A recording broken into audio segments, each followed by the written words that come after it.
30 seconds to showtime.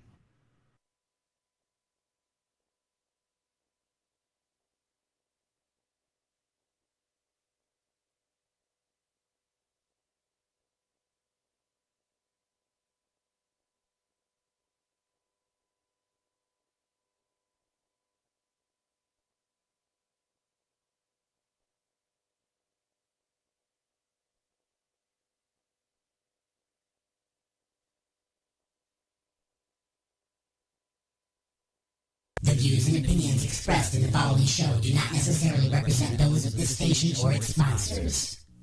You're at the Skyland Drive-In Theater, and it's good to have you with us tonight. I had told you earlier that we're going to have special movies coming up. How about The Alligator People with Lon Chaney Jr., Chicago Confidential with Brian Keith, and It Conquered the World with Peter Graves.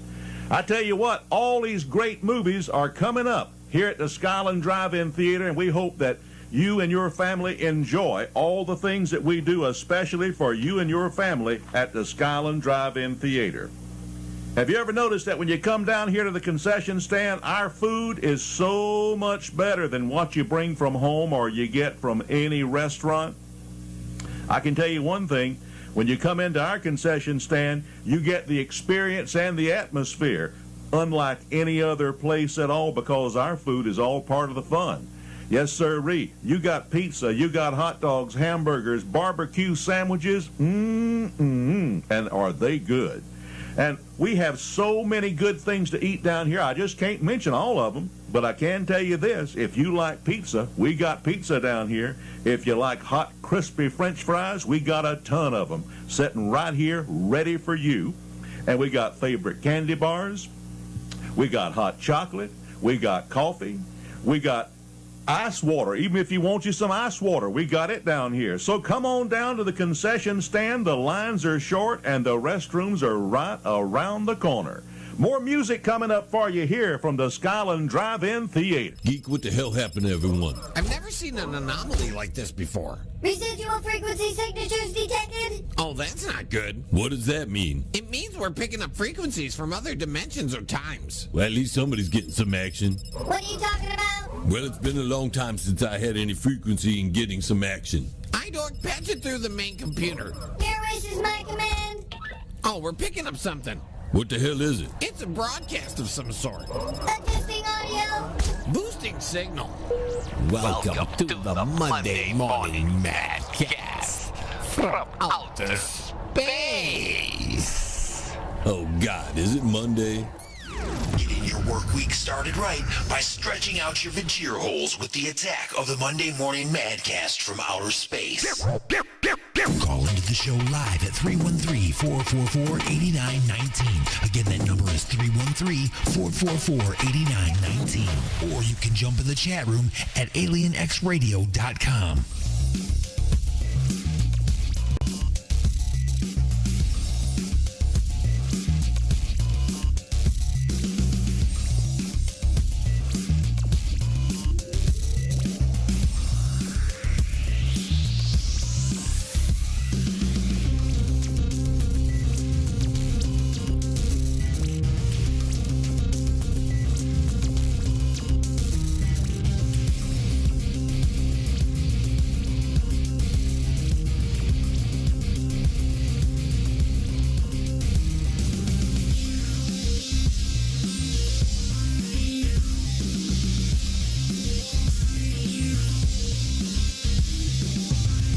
All right, good morning, everybody. You have been beamed aboard. You are now live and inside the mothership for another exciting episode of the attack of the Monday Morning Madcast from outer space.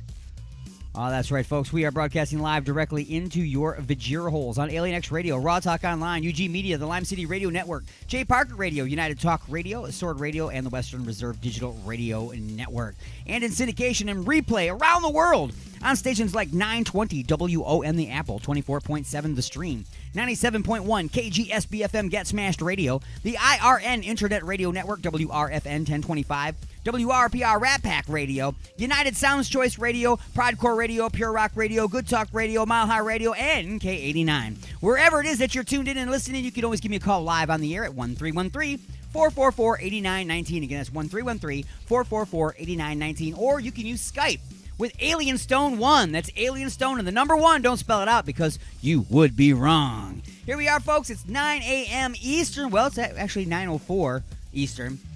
Almost 5 minutes into your workday, folks. I know you're just staring forward at your laptop. You know, going, oh my God, the week is just starting. That's okay.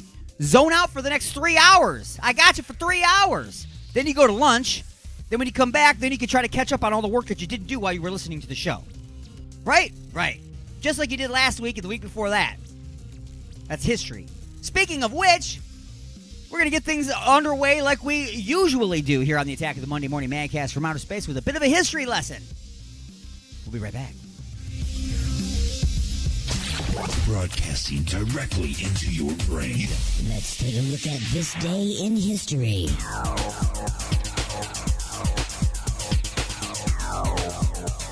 October 25th, 1962. In New York, the Cuban Missile Crisis takes center stage at the United Nations Security Council. Ambassador Adlai Stevenson presents photographic evidence of Soviet missile bases in Cuba. Stevenson challenges Soviet Ambassador Valerian Zorin in this memorable Cold War exchange. You're in the court of world opinion right now, and you can answer yes or no. You have denied that they exist. I want to know if I've understood you correctly. Continue your statement, please. You will receive the answer in due course. Do not worry.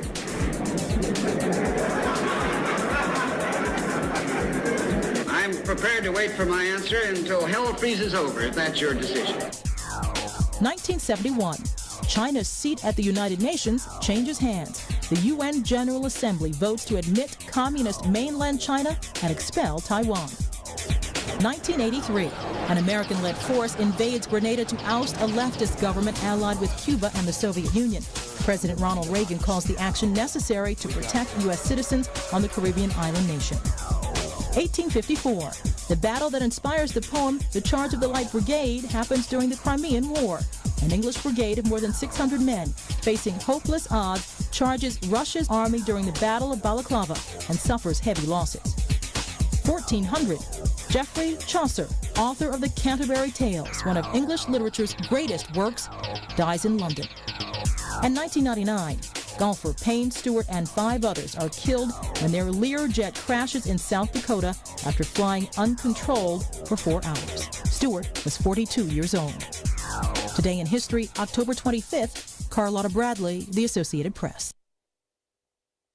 All right, let's go ahead and get some music for your Vajir holes. It is Shocktober, folks. This is the last Monday morning, Attack of the Monday Morning Madcast. Wow, from outer space until Halloween. That's right. So there will be a Halloween episode of Inside the Mothership on Halloween, folks. Make sure you're tuned into that for a very special episode of Just a Few Questions. But we're going to go ahead and get the holiday and Halloween theme going today. Starting things off with a little science fiction double feature from Lords of October. It's the Attack of the Monday Morning Madcast from outer space. Michael was ill the day we just stood still, but he told us where we stand. And Flash Gordon was there in silver underwear, Claude Rains the invisible man. Then something went wrong for Fay Ray and King Kong. They got caught in a celluloid jam. Then at a deadly pace it came from outer space, and this is how the message ran. Science fiction, double feature, Dr. X will build a creature. The androids fighting, Brad and Janet, and plants and stars in Forbidden Planet. Oh, oh, oh, oh. At the late night double feature picture show. Julia Carroll was over a barrel with the regular to the hill. And I really got hot when I thought that it got fired and dripping next to poison to kill. Jamie edges the bruise, gave him the bruise, and I could not use lots of skill. But when worlds collide, they will never survive. Give you some terrible thrill. Like a science fiction, double feature, Dr. X will build a creature. The androids fighting, Brad and Janet, Berlin, for Billy's Planet, roll, roll, roll. And the late night double feature picture show, I wanna go. Roll, roll, to the late night double feature picture show by Ameo. Roll, roll, to the late night double feature picture show in the back row. Roll, to the late night double feature picture show.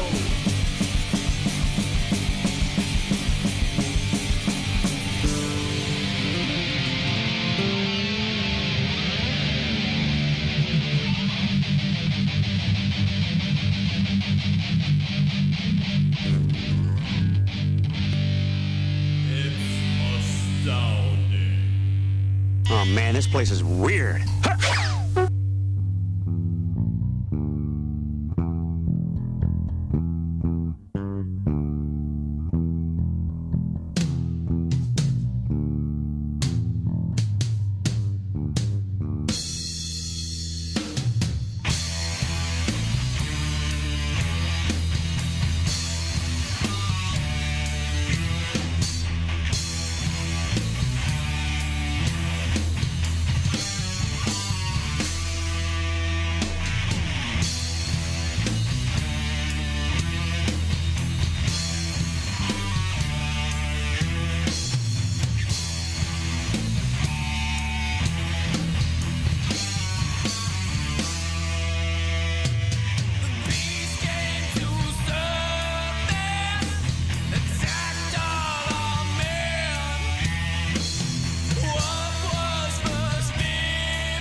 She thinks she's all innocent and sweet, but I know that she's an evil bitch.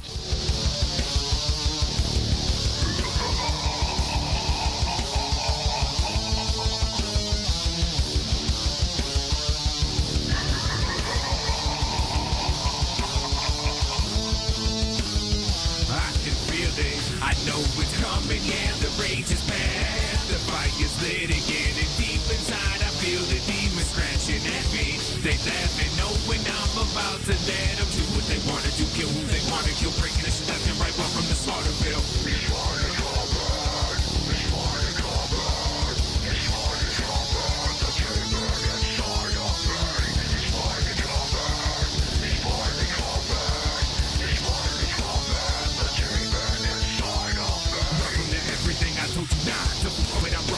In the fire, I'm burning these bridges so quick that it's wild. You wanna step to me, I hope that you got a missile and someone that's bigger than God. Cause I'ma bring havoc to savage with bombs, and this is my life that you put over now.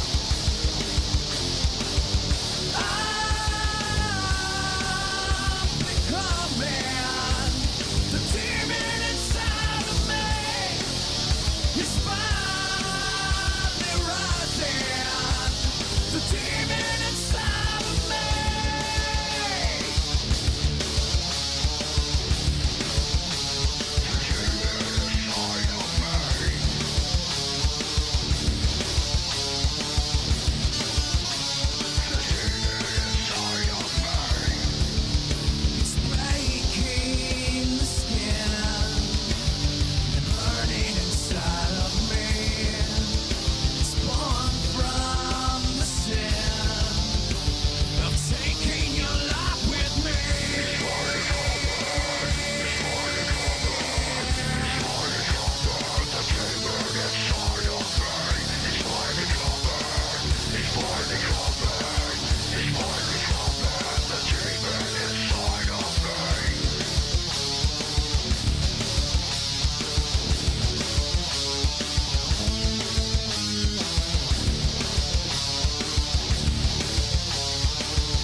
Here's this week's bad movie flashback. No. Please, no, not that. Beneath the city of New York are living catacombs, an endless maze of subterranean tunnels, unfit for anything human.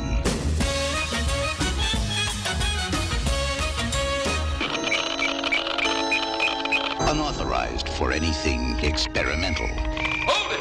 There's something moving up ahead in the tunnel!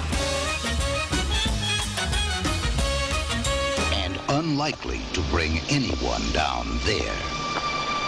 So, they're coming up. Chud.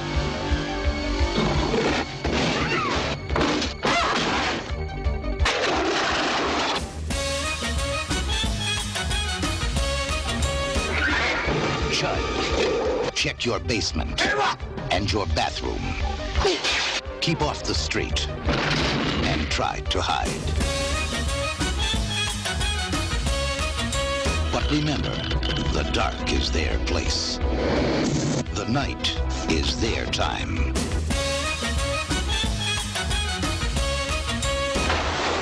And tomorrow, the only things living in the city of New York will be Chud.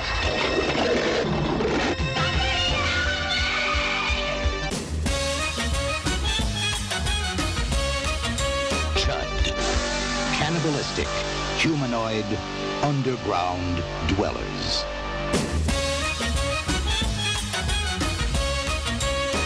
Chud. They're not staying down there anymore.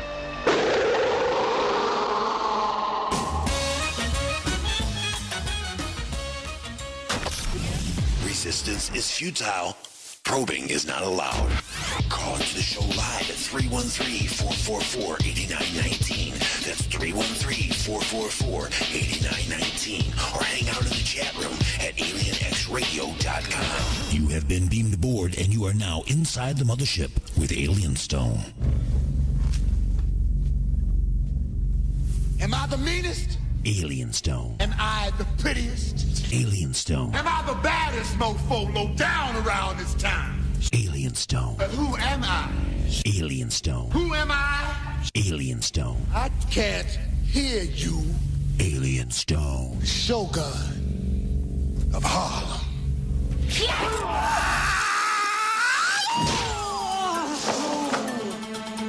All right, folks, once again, it is time for the punchlines. As always, the punchlines are being brought to you by Igor's Empire and his family of products. Look for and like Igor's Lube on Facebook and at www.igorslube.com. Also being brought to you by Buffalo Bill's Deep Fried Skin. Stop on by and he'll drop you a basket.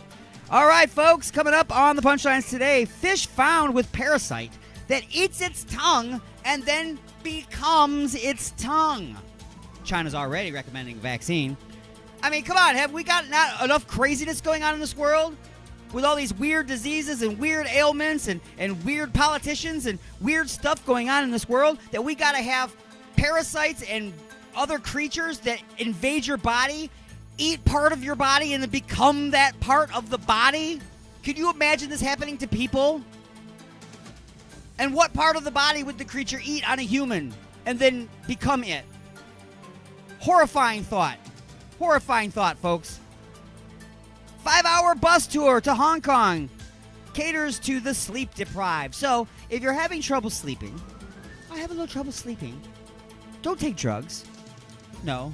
Don't count sheep. Don't drink. Instead, just jump on a tour bus and drive around Hong Kong for 5 hours. You'll pass right out. Don't try that on a bus in downtown Detroit. You will wake up with no wallet and no shoes. I'm just telling you, that's what happens. Coming up next hour, today's top story will be Escobar's cocaine hippos are people too. That's right, folks. It has been the punchlines. I am Alien Stone. Gonna head back in time now, folks. Exactly. Well, no, not exactly. We're going to go back to 10/28/2018. This was the first Halloween episode of Just a Few Questions, simply entitled Halloween. And, folks, here it is. It's the Attack of the Monday Morning Madcast from outer space.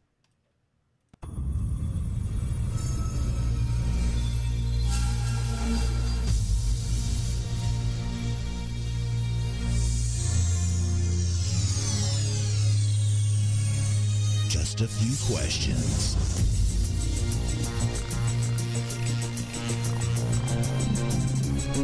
All right, everybody, it is time now for Just a Few Questions, the Halloween edition. Oh, yeah. Oh, no. So we got two people answering questions today. We've got D No, I'm kicking. and the stuttering Asian. No, he's taking too much time, man. He's got. Okay. It takes too much time to answer the questions. Yeah, he just does his little spots here and there. Gotcha. Because he's still trying to say hello from when we started the show. Gotcha. So you just got to chill for a little bit. All right. Here we go. All right. Are you ready? Trick or treat. Trick or treat. Smell my feet. Give me something good to eat. But first, you have to answer just a few questions. All right. Hit me. Number one. Question number one. Question number one. Question number one. One question. You got an invitation to stay Halloween night in a haunted house. Ooh. If you are able to stay the entire night, you will get a $500,000 shopping spree in the music store of your choice. How much? $500,000. Ooh. You have, all right. If you have to flee early, you have to give Terry Crews a sponge bath while he's dressed in a sexy witch's costume. Why is Terry Crews always come back? We love Terry Crews around here. All right, gone. As the doors creak behind you, a clap of thunder and a flash of lightning makes you pee just a little. Chicharito. Yes, just a little. This is going to be a great night. After you are shown your room, you begin to unpack your overnight bag. A few moments later, you begin to hear scratching noises coming from your door. You slowly open the door to see what's making the noise. Is it A, a creepy black cat with yellow eyes? Is it B, a stumbling lost zombie trying to find his room because he's dead tired? C, it's Igor with a complimentary bottle of lube and he tells you might need it later. Or D, it's a groupie desperately trying to get out of your room after finding out that you're just the bass player and go. Oh, see what I did there? Oh. Dodge and weave. Oh. Dodge and weave, man. Oh. Oh, man. See, you threw me off on that one. Okay, so 500 grand. It's closed. I'm at the door. There could be a cat. Yeah. See, I feel like this is going on like a Dungeons and Dragons adventure. Yes. Okay. All right. It's kind of like a Mad Libs type thing. Okay. / Dungeons and Dragons. Like, if depending on which answer, and that's why I can't see your pages, you're gonna branch off somewhere else. Which means that I'm very, very worried about the Igor thing. However, I feel like it could lead to good things. Okay. Right. He's not telling you who. Right. Yeah, Exactly. or why He's not you're gonna tell you gonna- who or why you need it. You know, you're in a haunted house. You know, it could be to slip out of a freaking basement window. Right. He might be looking It might out not be for you. right. He could be exactly. He might be the mole that helps people escape. Exactly. You know, the cat. Don't black cats with yellow eyes or whatever turn into witches or something? Something like that. Isn't yeah. it Well, some part story of like the? that. I don't know. We weren't listening to the witches thing. We didn't play the witches thing. We didn't do nothing with witches today. Yeah. And there's always next year.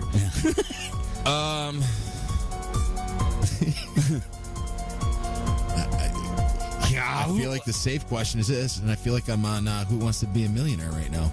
I'm going with Igor, dude, because I definitely don't want a zombie. All right, I don't want a zombie. So B is not even an option. Okay. Right. Okay. So cat thing could turn into a witch, or just black cat myth in general. I definitely wouldn't want to go to that because I'm in a haunted house. Igor, the guy, is just chilling, looking out for me for one way or another. Okay. Blah blah blah. The groupie saying that I'm just a bass player. It's going to be a little heartbreaking to me. Yeah. So I'm like the glue that holds it all together, man. So you're just gonna snatch up the lube, I'm snatching up the lube and saying thanks, cuz I'm going to bed. Okay, I'm going with C. And can you send up some tissue? Right. Is there enough tissue in here, Igor? Gotcha. No, but walking like this. All right, good answer. Okay. Good answer. Question number two. Two question. Nice. Question number 2. The dinner bell has rung.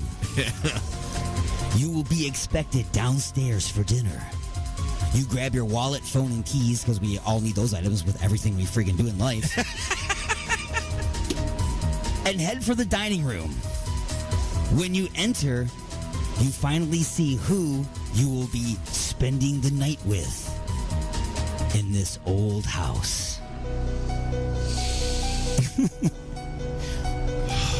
Now, this is kind of a tricky question. Now, see, that's what I'm saying, man. I'm going to tell you. This could be the little branch that went off after I said the Igor and the Lube thing. Right. Okay? You know? I'm going to tell you what you see when you enter the room, the 4 people that are in this room. 4 people I see when I enter this room. Then I'm going to tell you what those 4 people said to you at the table. Okay. Then you're going to have to tell me which of those people said that, and then guess what their name is. What? Yes. And well, let's do it. Ready? Okay. The first person is at the head of the table. He's a pale man in an old-timey tuxedo with slicked back black hair. The second person is someone you assume is a burn victim because every inch of their body is covered in bandages. The third person is some burly blockhead with stoner eyes and neck piercings. The fourth person is some hairy, drooling dude that you conclude must be the famous dog boy from the tabloid magazine The Inquirer. All right. So, Igor brings out the main course, and the socializing begins. Who told you what? And what do you think their name is? A, I'll go for each one of these, and you just answer all of it. A, was born in the States, but has visited London many moons ago. Which character was that said that? That was D, the werewolf. And that was his name. So you already answered the next question. So you just said it was D, and then I say, and what's his name? And you say, the werewolf. So that's 100%. So you can get 50% or 100%. Okay. You can get the right character, but the wrong name. All right. See what I'm saying? Gotcha. Next one, which is B. Even though he is a romantic, he still sucks at relationships. I'm going to go with A, head of the table. Yep. And that would be Count Dracula. That is correct. Ding, ding, ding, ding, ding, ding, ding, ding, ding. Very good, very good. C.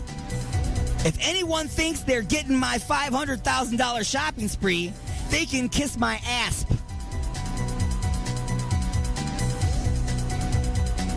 They can kiss my ass.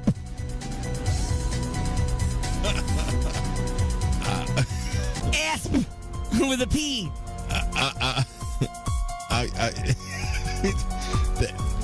Would that be me? No. Hold on a second. So who's saying this? One of the people at the table that I described earlier. So I'm gonna guess that was. I don't think that would be the Mummy. Would it be the Mummy? Where's the Mummy from? Ancient Egypt. And what snakes are in ancient Egypt? The asp. Gotcha. Ding, ding, ding, ding, ding. Okay. I got that one right. With cheating. Yes. Okay. Phone a friend. I do help you. And so his name is the Mummy. The Mummy. And D. And what's his name? That would be Frankenstein. Yes, very good. Actually, you're wrong. His name is? Frankenstein. No! It's Frankenstein's monster. Frankenstein was the doctor that created him. Frankenstein's monster, correct. All right. That has been question number 2. Second question. Oh, look at you. Oh, see? Where's my question number 3? Oh. Good job out of you. It's nice talking to you. That's so awesome. Well, let me look on my desktop. What the hell, man? Oh, see? You jinxed it, dude. I did. It's exactly what happened. All right, so. Matt Martin's in the chat room.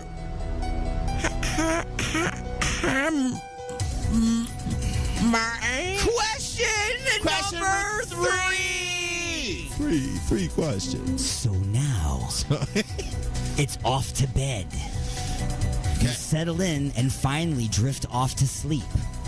At about 4 a.m., you wake up and find Freddy Krueger, Michael Myers, Jason Voorhees, and Leatherface all standing around your bed staring down at you. What do you do next? A, start wondering how great you're going to look as a lampshade. B, put your hand over your face and scream, "Really? Another freaking reboot?"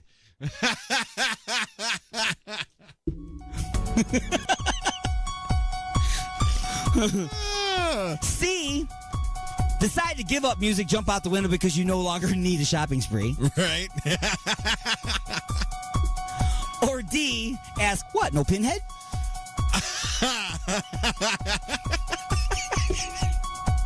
And go. You know what? I like where you're going with the Pinhead thing. Okay. So that's what I'm going to do. I'm gone anyway. I'm going to be the sarcastic one. I'm going out being D. I'm going to be like, "What up? No Pinhead." Wait, I like that too. I'll be like, maybe like, nice you know, ensemble, but maybe what, be like, no Pinhead? "What up, man? No Pinhead?" You know what I'm saying? Do something like stupid like that. Because yes, you're going to become a lampshade. You already know that. All right. What would happen if you woke up and you saw them and you went, "Hey, what? No Pinhead?" And then all of a sudden, Hi, this is Doc Bradley, Pinhead from the Hellraiser movies, and you're listening to Alien X Radio. And you'd better carry on listening to Alien X Radio, or I will tear your soul apart. Essentially, you would were hoping I was going to choose that answer, weren't you? Yes. You would essentially crap your pants and crap the bed. Your soul apart. That was another movie that freaked me out as a kid, man. Hellraiser? Woo! Oh, for sure. But my mom let me watch that one, so see, I didn't understand that. Mom got mad at Dad for what let me watch for Nightmare on Elm Street. Mom lets me watch Hellraiser. Gotcha. And that has been the Halloween edition of Just a Few Questions. Broadcasting directly into your brain. And now your weekly sports update with the Prospect.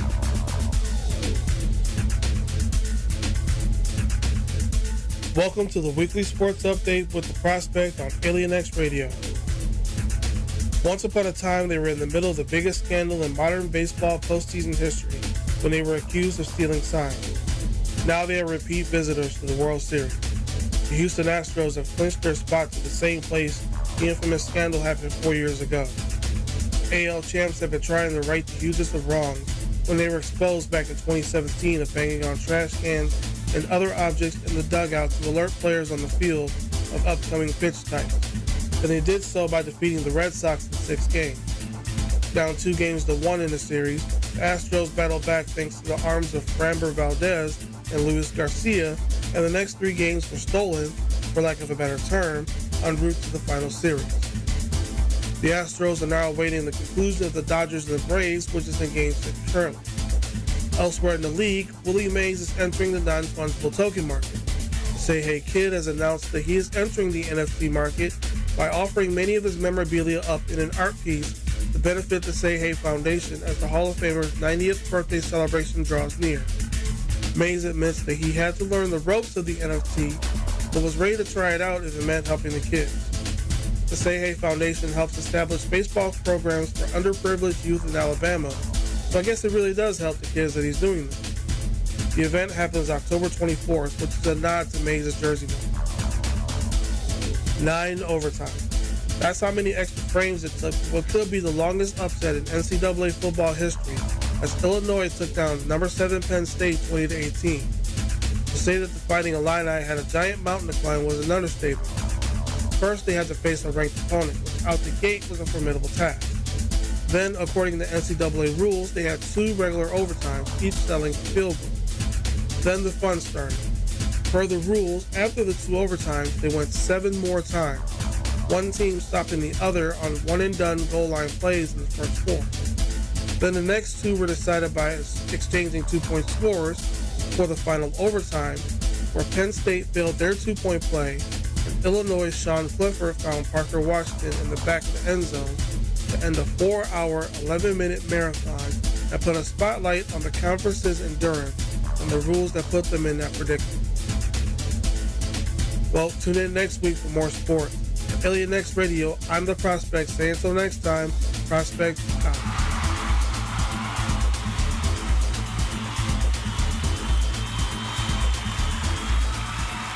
From out of the crypt of the undead comes the movie's most gruesome terror.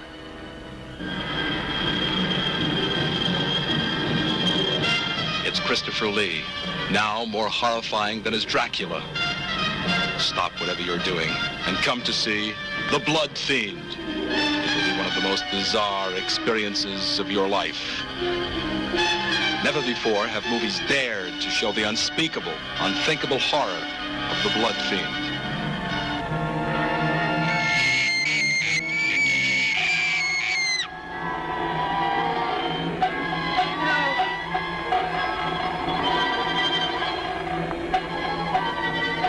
You'll be watching every dark street and doorway for dear life after you've seen The Blood Fiend.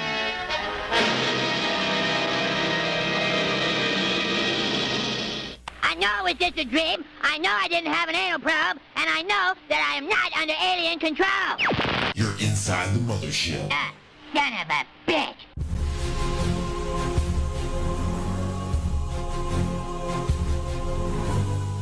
All right, it is now time for a very special Halloween edition of Just a Few Questions with Concrete Angels, D-Unit, myself. Are we ready to go? And Colin. Hey there. I'm over here, there, Harry. Hey. All right. Hey. So happy Halloween, everyone. It's time to celebrate the spookiest time of the year. So you've all decided to take a trip out to a cabin in the woods for a Halloween weekend. Hunting, fishing, hiking, vegetating, whatever. Yeah, that sounds like us. It's going to be a party. So you all load up the van, pile in, off you go. You have planned every minute of your trip. So first things first, who will be in charge of what along the way? First, who's going to be the driver? I got it. Colin's going to be the driver. Who is going to be the navigator, the person in charge of the maps and GPS and such? Navigator. All right, navigator. Who will be the keeper of the snacks? Jared's the cook. So what, are we talking about snack guy or Scooby snack? Regular snacks, like chips and dips and pretzels. I'm the snack guy. So you're the snack guy then. All right, there's the snack guy. Who will be the keeper of the Scooby snacks? Ruh-roh. I can handle that. Scooby will be. That you have to say your lines in that voice. I love It could almost be like everybody in the Mystery Machine. And finally, who's left? The bucket guy? Yeah, so you will be in charge of dumping the bucket out of the window because we ain't stopping for shit. Hey. So, 5 hours, 6 joints, 5 bags of chips, and hundreds of miles later, your navigator, who has been staring at the map for the last hour, suddenly shouts, "Hey, there's a shortcut coming up over here to the right.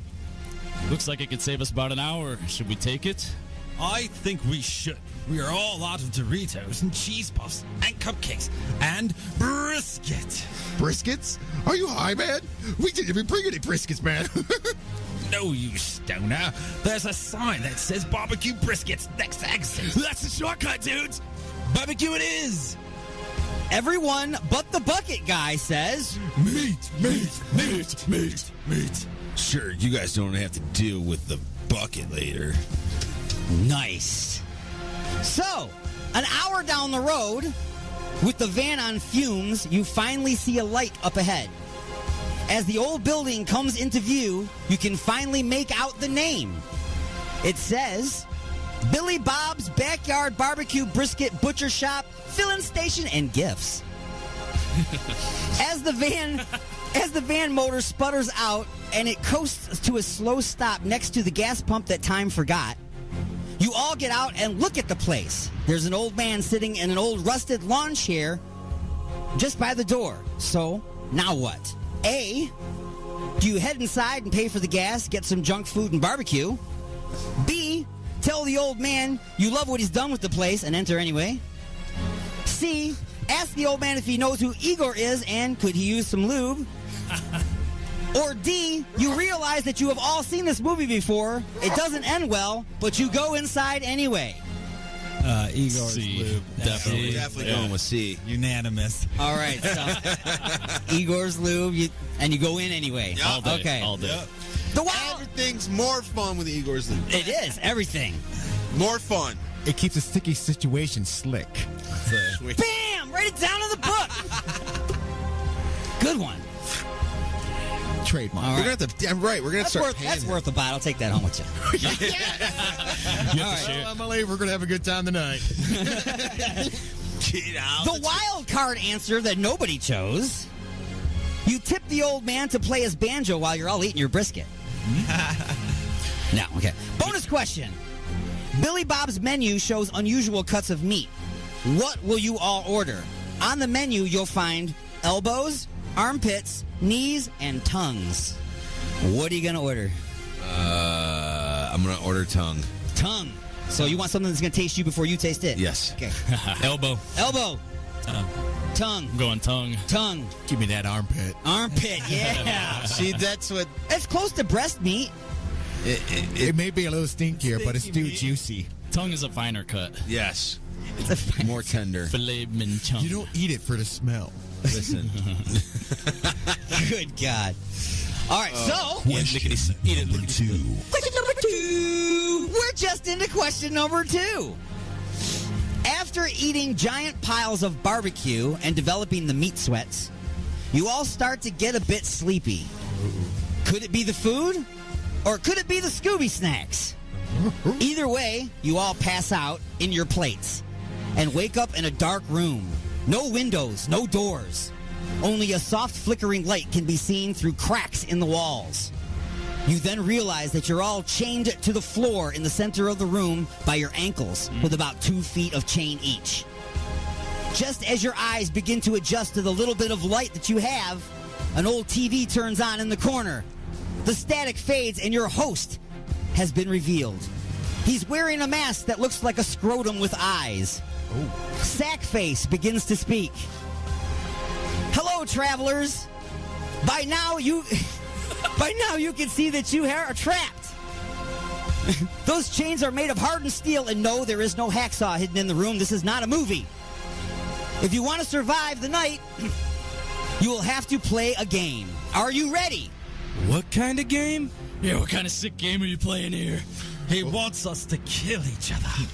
Well, okay. I'm smoking a joint. Who's with me? Anything is better than bucket duty. Bring it on, snack face.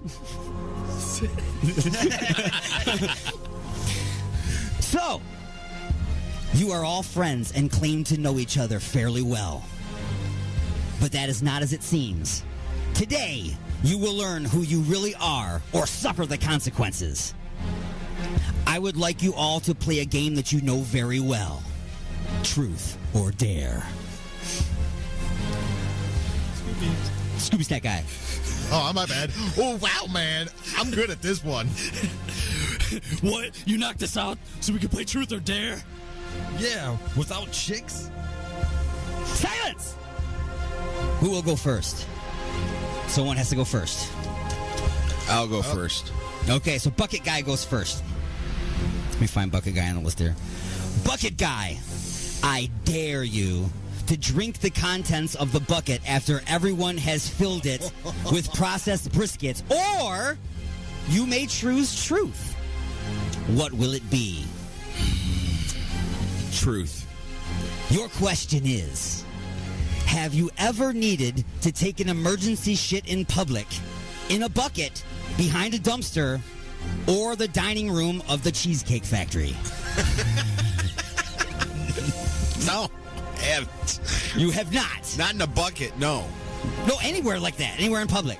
Behind a dumpster, Not at a behind Cheesecake a dumpster. Factory, anywhere. No, Dude, I had to do an emergency deuce at Wally World one time. But was it in a bathroom? Yeah. Oh, well, that doesn't count. Yeah, but no. No. Outside, no. In an unnatural place. Honestly, no. It's the most natural feeling. No. Yeah. I haven't. Doesn't get more natural I than can that. tell you about me being in that situation so many times. Dude, man, like, it's always like... you go out for breakfast with the wife, you hit the Coney Island, and then it's like, they always got to go somewhere. Hey, let's stop here. No, we got to go home first, and then we can go back out. No, we're already out. No, be pinching cheeks, dude. Pinching cheeks. Not the way I like. You can't help it, sir. I'm prairie dogging. Yeah, exactly. But no, I've never had to, in the woods. No, I have, no. All right. Good. You're clean. I'm sorry to disappoint you, dude. That's all right. That's good. I mean, you know what? Next Saturday at the Maidstone, I'm going to be hanging out with the boys. Something might happen because take a jump behind the car.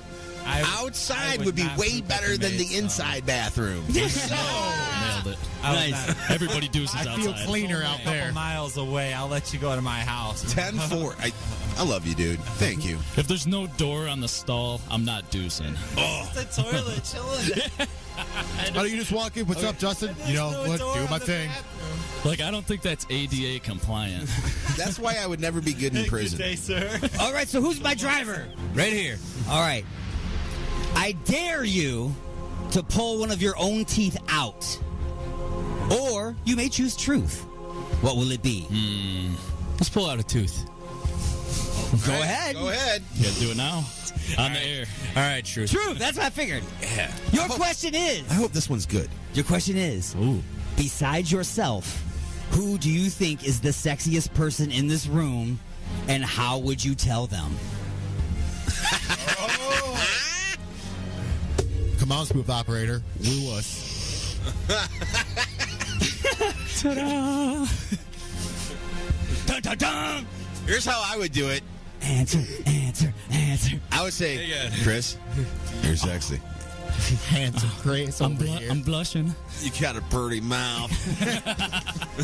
Is that how you tell me? Nah, I'd look at you, Dad, and I'd say, hey, I need some gas money, and I ever told you how good looking you are? Ooh, there you go. That is smooth. With a little spice of Navigator! I dare you to cut off your left pinky finger. Left. She doesn't mind that one. That was calculated, by the way. Instruments and such. Or you may choose truth. What will it be? If I was left-handed, maybe. But let's go with truth. Your question is, have you ever gotten the other chick because your friend already had the hot one? And is that friend in this room today? I just got married, bro. This says, have you ever? Okay. It doesn't say yesterday. Not in the past 8 years. Have you ever? Honestly, I don't think so. You don't think so? No. But remember. You've never fallen on the grenade? You've never taken one for the team? No. I usually get the first chick. The sloppy seconds. At least I tried to. Nice. Or I used to. Used to. Hi, babe. How you doing? How you doing? Much love. Snack guy! Oh, yeah, that's me. I dare you to bite off your own tongue. Ooh. Or you may choose truth. What will it be? Tough. Let's go truth, baby. Your question is, as a child or an adult, have you ever stolen money from a family member, friend, or prostitute? Or prostitute. Or prostitute. I mean, those prostitutes. I got to remind you about that. Remember, they are people. There's a bunch of them. Stolen any money? No. Ever. Okay. Ever, no. We got some good people in here. I try to be. No outdoor defecation, no stealing money, and No, definitely. Outdoor defecation was him. We got to have another. Like if roles were reversed, Yeah. he would have said yes, and I would have said yes, probably. Because I could have told you some stories. Right. Yeah, exactly. we'd still be talking about it. Right. Yeah, I say you need to. He's like, we have a group morals. Right. Yes. We don't just have a code. We have a code to honor that code. Right. Scooby Snack Guy! Ruh-roh. I dare you to light your left foot on fire. Or you may choose truth. What will it be? Oh, truth. I like my foot. Since you are the stoner in the group, no. Here is your question. What were we just talking about? Oh boy, this is a tough one. I'm pretty sure we were talking about being clean, and we just got to talk about how Mr. Buckethead was the defecator. No, I was the defecator. Oh, well, close. And I stole. You had the subject matter. With the there. Where's those Scooby snacks? About sorry, Reggie. He's already ate them. And finally, the bonus question. Oh, there's a bonus question. If you all crapped out half of your processed brisket, how much would each of the 5 of you need to eat in order to fill a 10-pound bucket later? Ooh. How much time do we have? One whole brisket. That's a lot of brisket. Yeah. There's 5 of you. You're going to fill a 10-pound bucket. I mean, so at least like 5 pounds. So how much brisket do you have to eat? 2 pounds. You need 2 pounds each? But you only shit out half of what you eat. Oh, so you're gonna need like 3-4 pounds. 4 pounds each, yeah. 4 pounds. Yeah. Good answer. Good answer. So you're gonna eat 4 pounds of brisket, and then you got that 10-pound bucket for later. Oh yeah, we'll fill it. Bring it on. Hope it's got a lid. And you know, who gets that 10-pound bucket, right? It's time the Thunder Bucket beat the Thunder Maker. And then just when you think the pain is over. Question number 3. Question number 3. He's like, holy crap. There's more? Yep. Sackface appears on the TV again and says, congratulations, you have won the game. Your prize awaits you in the next room. Just then, the locking mechanism releases and the chains fall off of your ankles. A door opens to the right. You all look at each other and quickly get to your feet. I'm not sure that's what I'm supposed to say. Get to your feet and head through the door, which quickly closes behind you. Before you are... Wow, this is really written badly. I'm sorry. Before you, there are 3 windows with curtains drawn shut. Sackface says, your prize will be one of my daughters as a traveling companion for the rest of your journey. Oh, why, man? We want a chick. We're going to get laid. What do you call a 6-way? First behind curtain number 1 is Rose. She stands about 5.5 feet tall, weighs 120 pounds. She's wearing an eye patch, but not on her eye, and is completely bald. Behind curtain number 2 is Lily. She is about 5'7" and 132 pounds. She is wearing a scuba suit and a welder's mask. And finally, behind curtain number 3 is Cinderblock. She is in a motorized wheelchair and is wearing a bicycle helmet. She keeps yelling, Cindy! Cindy! When Rose was born, I placed a rose petal on her forehead, so I called her Rose. When Lily was born, I placed a lily on her forehead, so I called her Lily. Let me guess. You placed a cinder block on the other daughter's head. No, who the hell would do that? The nursery wall collapsed on her head in her crib. Cindy! Cindy! That's so Sackface says, now you must choose. Now what have you chosen? You are all free to go. Now that you have chosen, you are all free to go. Would you like... Wait, you have to choose first. Which one of those ones you can take? Cinderblock. You want Cinderblock? Nah. She doesn't sound like she's all there, so there's... Because you can just like put her in the back corner of the van and she'll just kind of stay there? Yeah, exactly. Gotcha. She won't tell anybody. All she can say is Cindy. Cindy! Yeah. All right, so now that you have chosen, you are all free to go. Would you like a doggy bag for the road? Not for the food, but to cover up my ugly-ass daughter's face while you're all running train on her somewhere down the road. Oh, boy. Jeez, I did. Have a nice day. Igor's Lube. Hashtag Igor's Lube. We're going to need a bigger bottle. Igor's Lube for when you're running train on her halfway down the road. Anyway. You don't When you're running train on a cinder block. Thank you. Come again and tell your friends. The wild card answer that none of you chose Can we take all 3, Sackface? We're thinking of starting a circus sideshow brothel. And your bonus question is, what will you call your circus sideshow brothel? A, Sicto Soleil, the okayest show on earth.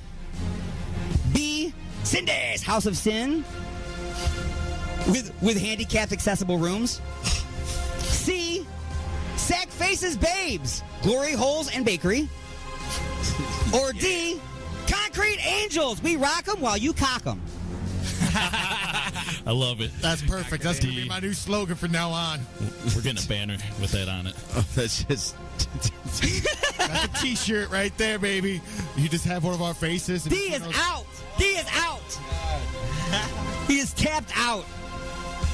He doesn't want it anymore, but he still takes it. Oh, hashtag Igor's Lose. Igor's Lose. And speaking of taking it, it's time for Lightning Strikes. All right.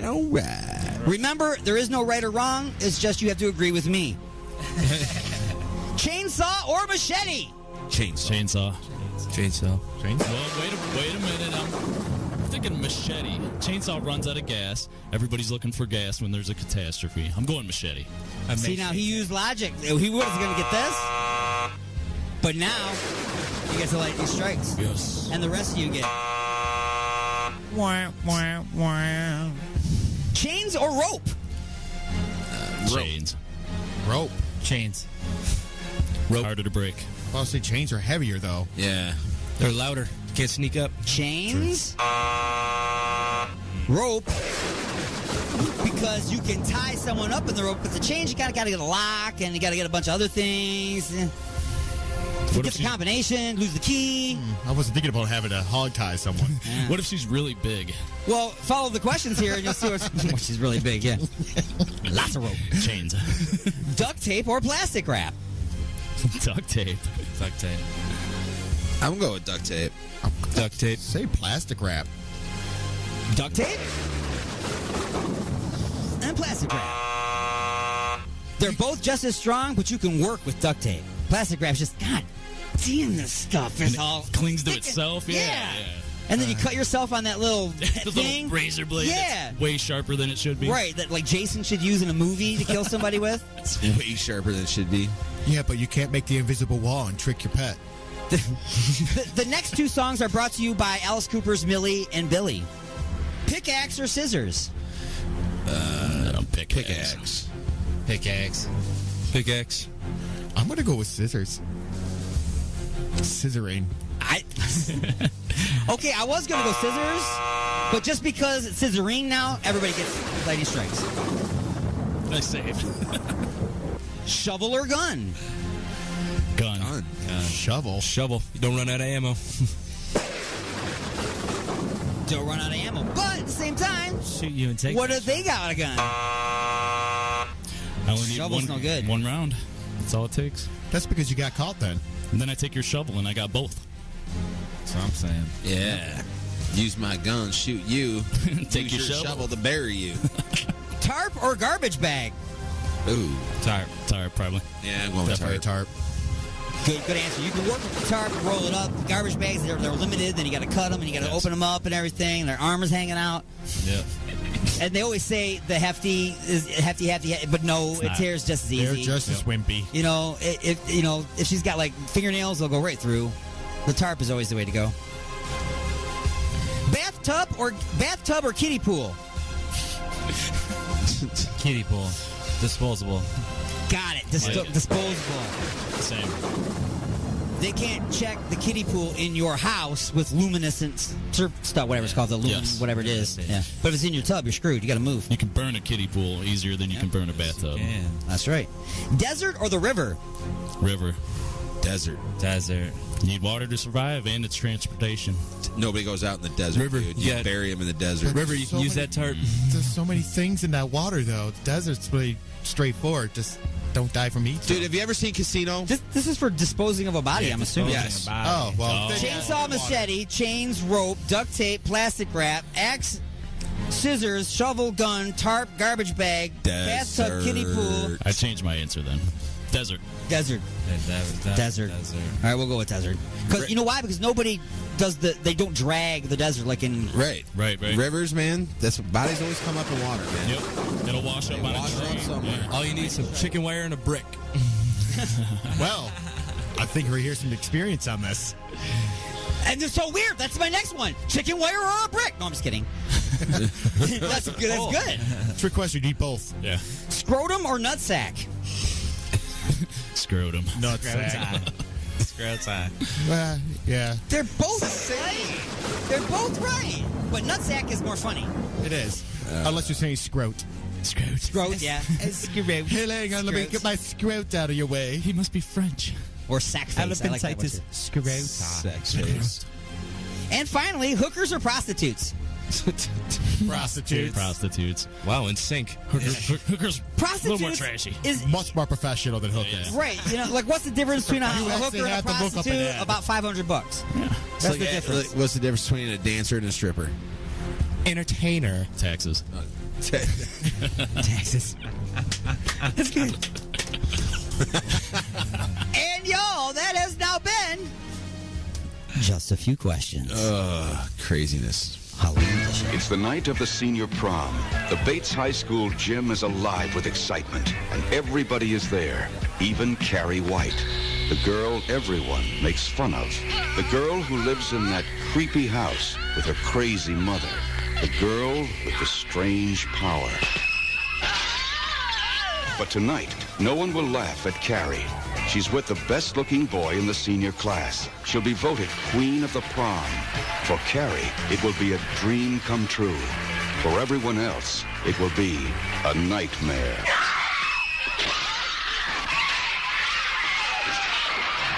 Carrie, a new film by Brian De Palma, based on the chilling bestseller. Carrie, from United Artists, rated R, under 17, not admitted without parent. If you have a taste for terror, you have a date with Carrie. Want to tell you something. If you enjoy eating good food, you're going to find it right here at the Skyland Drive-In concession stand. We have cooks here that cook the best food you've ever tasted, and it just melts in your mouth. Come on down. Our concession stand lines are sort of short right now, and the movie will be starting up here in just a few more minutes, and so you'll want to get your food and popcorn before the movie starts up.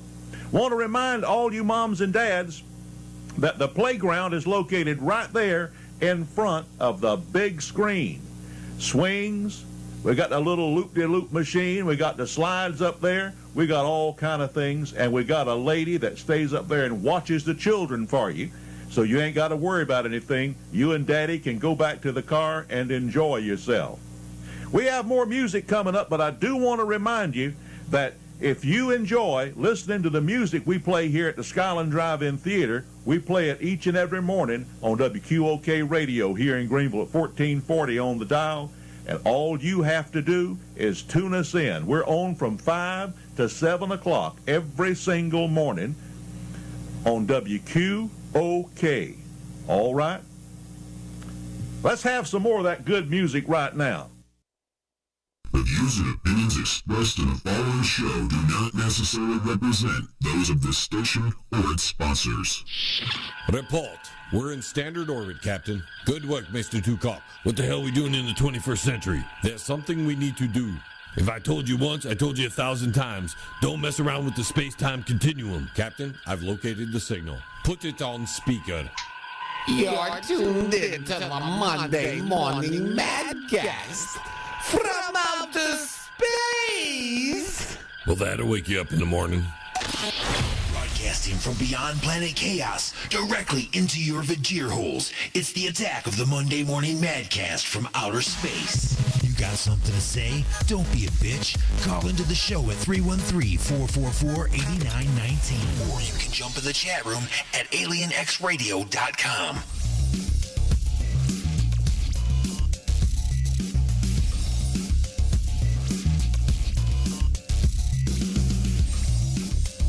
All right, everybody, we are now firmly implanted into hour number 2 of the Attack of the Monday Morning Madcast from Outer Space. I'm your host, Alien Stone. We're broadcasting to you live from the other side of Planet Chaos, directly into your Vajir holes on Alien X Radio. Raw Talk Online, UG Media, the Lime City Radio Network, Jay Parker Radio, United Talk Radio, Sword Radio, and the Western Reserve Digital Radio Network. And in syndication and replay around the world on stations like 920 WON The Apple, 24.7 The Stream, 97.1 KGSBFM Get Smashed Radio, the IRN Internet Radio Network, WRFN 1025, WRPR Rat Pack Radio, United Sounds Choice Radio, Prodcore Radio, Pure Rock Radio, Good Talk Radio, Mile High Radio, and K89. Wherever it is that you're tuned in, wherever it is that you're listening, you can always give me a call live on the air during the show at 1-313-444-8919. Again, that's 1-313-444-8919. Or use Skype and just contact me with Alien Stone 1. That's Alien Stone and the number 1. Don't spell it out because you would be wrong. For those of you just tuning in, we get things underway at 9 a.m. Eastern, which means you are late, but it's okay. I'll accept it this time. All right, folks, so coming up on this hour, we got some more, maybe some punchlines coming up. Yes, of course we do.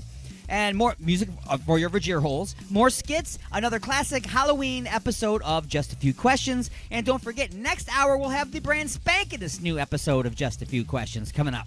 So, without further delay, let's get some of that music that I'm talking about into your Vajir holes. Halloween style, that's right, some spooky stuff from the Creeping Chaos.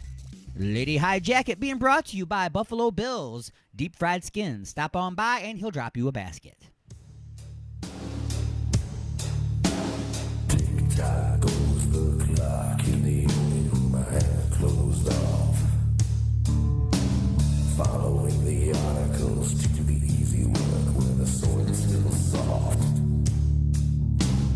Apple pie order, right back in the casement, I'm turned in need. Waste not, want not, I can find the use for whatever's left.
Here's this week's bad movie flashback. No. Please. No.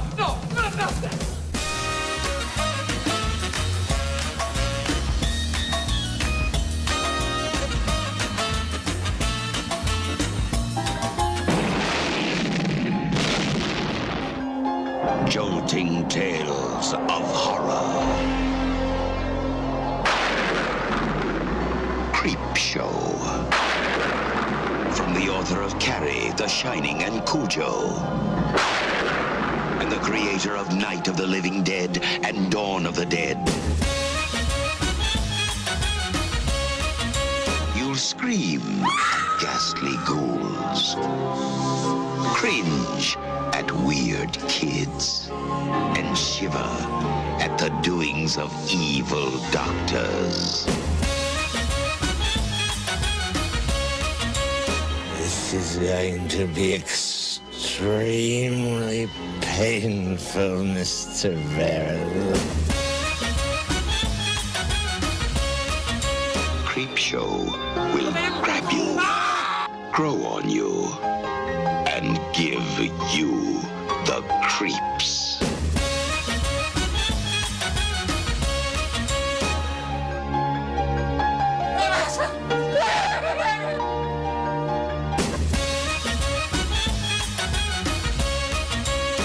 No, this is going to be an entirely new experience.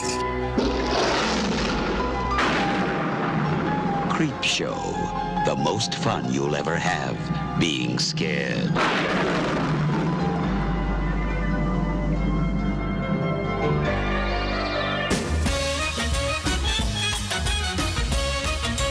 Broadcasting directly into your brain. And now your weekly sports update with the Prospect.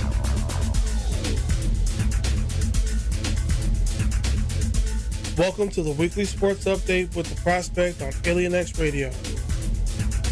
Once upon a time, they were in the middle of the biggest scandal in modern baseball postseason history when they were accused of stealing signs. Now they are repeat visitors to the World Series. The Houston Astros have clinched their spot to the same place the infamous scandal happened 4 years ago. The AL champs have been trying to right the hugest of wrongs when they were exposed back in 2017 of banging on trash cans and other objects in the dugout to alert players on the field of upcoming pitch titles. And they did so by defeating the Red Sox in 6 games. Down 2-1 in the series, the Astros battled back thanks to the arms of Framber Valdez and Luis Garcia, and the next 3 games were stolen, for lack of a better term, en route to the final series. The Astros are now awaiting the conclusion of the Dodgers and the Braves, which is in Game 6 currently. Elsewhere in the league, Willie Mays is entering the non-fungible token market. Say Hey Kid has announced that he is entering the NFT market by offering many of his memorabilia up in an art piece to benefit the Say Hey Foundation as the Hall of Famer's 90th birthday celebration draws near.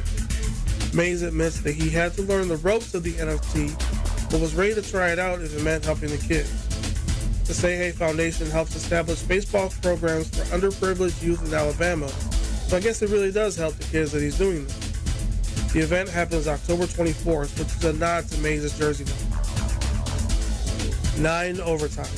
That's how many extra frames it took what could be the longest upset in NCAA football history, as Illinois took down number 7 Penn State 20-18. To say that the Fighting Illini had a giant mountain to climb was an understatement. First, they had to face a ranked opponent, which out the gate was a formidable task. Then, according to NCAA rules, they had 2 regular overtimes, each selling field goals. Then the fun started. Per the rules, after the 2 overtimes, they went 7 more times, one team stopping the other on one-and-done goal line plays in the first 4. Then the next 2 were decided by exchanging 2-point scores for the final overtime, where Penn State failed their 2-point play, and Illinois' Sean Flipper found Parker Washington in the back of the end zone to end a 4-hour, 11-minute marathon that put a spotlight on the conference's endurance and the rules that put them in that predicament. Well, tune in next week for more sports. At Alien X Radio, I'm the Prospect. Say until next time, Prospect out.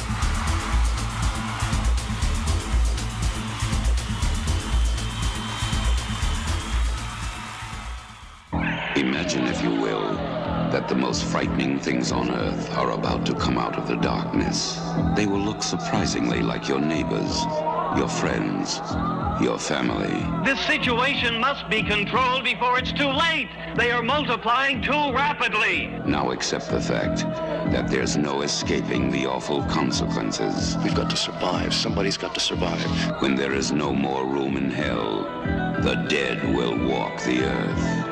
Dawn of the Dead. They must be destroyed on sight. There is nothing you can do to stop it. It's too late. It's coming to a theater near you. Dawn of the Dead contains scenes of violence that may be considered shocking. No one under 17 will be admitted. Dawn of the Dead from United Film Distributing Company. Broadcasting from beyond planet chaos directly into your Vajir holes. You got something to say? Don't be a bitch. Call into the show at 313-444-8919. You have been beamed aboard and are now inside the mothership for the attack of the Monday Morning Madcast from outer space.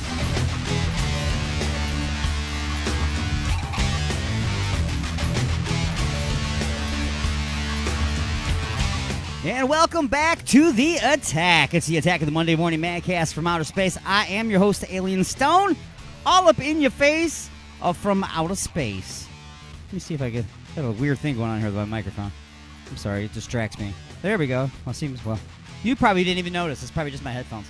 Anyway, folks, welcome back to The Attack of the Monday Morning Madcast from outer space on Alien X Radio. I'm your host, Alien Stone. For those of you that want to send questions, complaints, comments, concerns, nude photos, whatever, send it on over to alienstone at alienxradio.com. Again, that's alienstone at alienxradio.com. The only thing I do not accept is anything about extended car warranties or dick pills. Okay? I'm not interested. Not interested.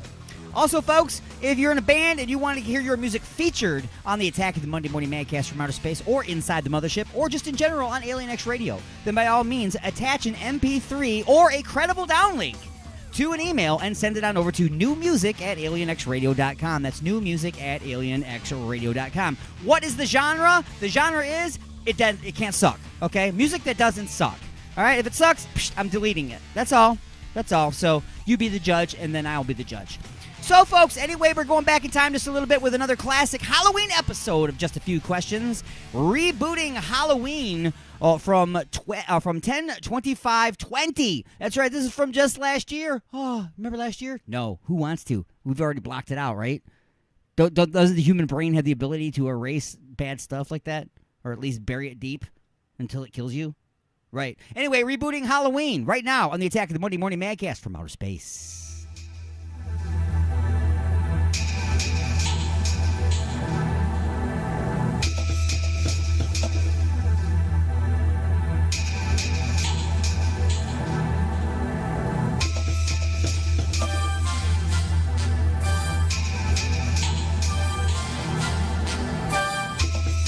And now it's time to answer just a few questions.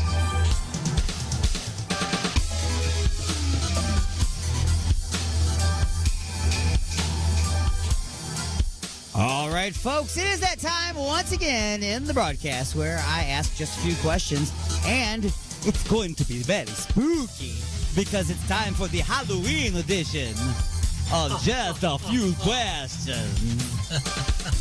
I almost think Mad Martin should go solo on this one. Mad Martin goes solo a lot, if you know what I'm saying. It's true. It's stood up, dumb. Wagga wagga. There's no nice here, sir. You know what?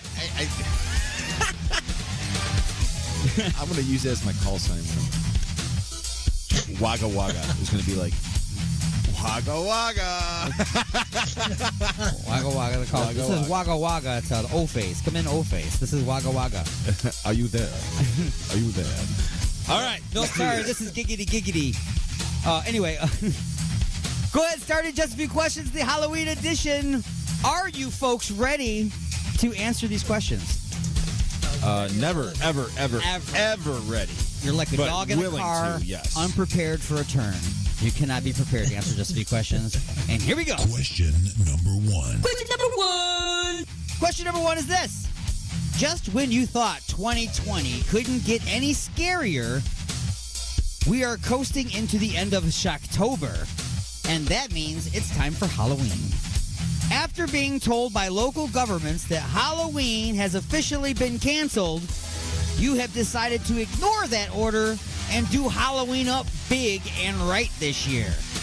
First thing you need to do is head out to the garage and bust out your holiday decorations and deck out your house. Your Halloween boxes are labeled rated G, PG, R, and wow.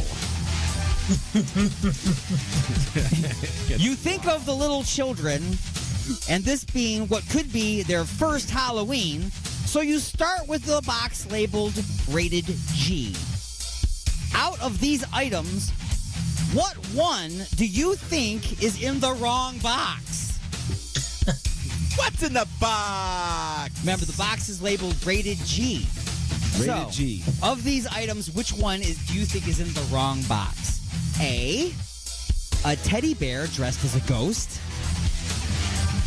B, an animatronic singing pumpkin that tells jokes.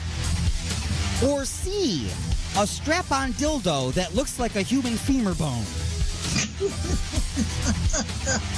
And Mad Martin, go ahead. It's going to be the teddy bear as a ghost. Teddy bear? That would be scary. See what he did there? Yeah. Mad Martin says the teddy bear with the ghost should not be in the rated G box at all. What do you say of the three items there? I think I'm going to go with the femur bone strap-on. The femur bone strap-on dildo. Yes. You don't think that belongs in the rated G? I don't think that's supposed to be. What if it was rated G spot, though? But a femur bone? I see what you're saying. That's a mighty. That's a huge bitch. Yeah. Let's just say if you're on drugs, you shouldn't be operating that heavy machinery. Right. Exactly. Okay. It's educational. You know, if you said like another bone that I don't know the name of. Right.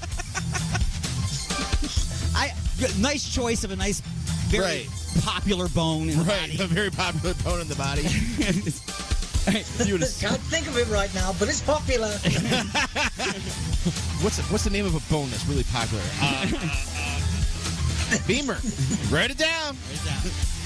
So, one teddy bear, a singing pumpkin comedian, and a prosthetic skeleton dick is not gonna get it. So, skeleton dick. So you open the other boxes and start decorating. Yeah. After setting up a torture chamber, a mad laboratory, and a smoke-filled cemetery complete with tombstones and zombies, it's time to add the details. First, what will you have written on the tombstones? A, Dracula, the Wolfman, and Dr. Frankenstein. B, will it be Jason Voorhees, Michael Myers, and Don Dokken? Yeah! Don't even need to go any further. Or will it be C, My Last Nerve, a clump of Ron Jeremy's chest hair, and Courtney Love's vagina? And D Unit. You may choose first. I'm going with B, buddy. B? B. So Jason Voorhees, Michael Myers, and Don Dokken. Yup. All right. So those are going to be on the heads of the tombstones, right? Yes. Yeah. And Sir Mad Martin. Is there a wild card for this? For this particular question, there is not a wild card. And therefore, I shall go with option number 2, the same as Unit of D. Yeah, he don't like Don Dokken either. He's rude. He says mean things. He's not a very nice fellow. And he's pudgy. Yeah. Smells like beer that he spilled on himself. Now, on to the zombies. Yeah. Okay, so remember you set up zombies out in the tombstones, remember? The zombies are set up. So, random zombies crawling out of their graves has been done to death. No pun intended. So what will your zombie theme be? You have to theme out your zombies. Okay. So will it be A, the Beatles walking across the crosswalk on your lawn? Like on the album cover, you know what I'm saying? Another walk. Got ya. Okay. B, would it be Dead Saturday Night Live cast members tribute? So they would be dressed up as Gilda Radner, Chris Farley, Phil Hartman, Andy Kaufman, John Belushi, and they'll be dressed as their most famous SNL characters as zombies. Or would it be Dead Rockstar supergroup tribute? Yeah. So dressed as zombies, it would be Kenny Rogers, Neil Peart, Little Richard, Charlie Daniels, and of course Eddie Van Halen. Now they'd be arranged on stage, rocking your face off with their faces off. Or D, make up your own theme. Sir Martin of Mad. Oh, very good question. I see. I like the Rockstar one, but I'll have to have Lemmy and Dio in there. Okay, so we're gonna put Lemmy and Dio. It's gonna be a massive rock band up here. So we'll add Lemmy and Dio, and we'll see what will be your answer. A-list Man rockers art. only. A-list rockers only. That's it. Okay, I want. I'm gonna go with comedians playing poker. Okay, I'm with you on this. Okay, I want to have Richard Pryor, Eddie Murphy, Steve Martin, and Sam Kinison, and then George Carlin as the dealer. As the dealer. I'm with you. Nice. I didn't know where that just came I'm from. thinking that. I think it just came to me. That's how just a few questions happens. You know, I was going to go with the rocker thing, but I think I've been overplaying that lately. That's beautiful. So comedians playing poker. I love it. And all of them are dead apart from Eddie Murphy. Oh yeah, you said Eddie Murphy. So. Oh yeah, I did. Yeah, you didn't kill him off. But he's a zombie, so you can't. I didn't say they had to be dead. You didn't. I didn't say that. Didn't. I didn't. And that brings us to Question number 2. Question number 2. One of the best parts of Halloween is going to the Halloween parties. This year, you will be throwing a giant Halloween bash. You will have the best food catered by the best in the business. An open bar with the most talented bartenders and a bud bar hosted by Cheech and Chong.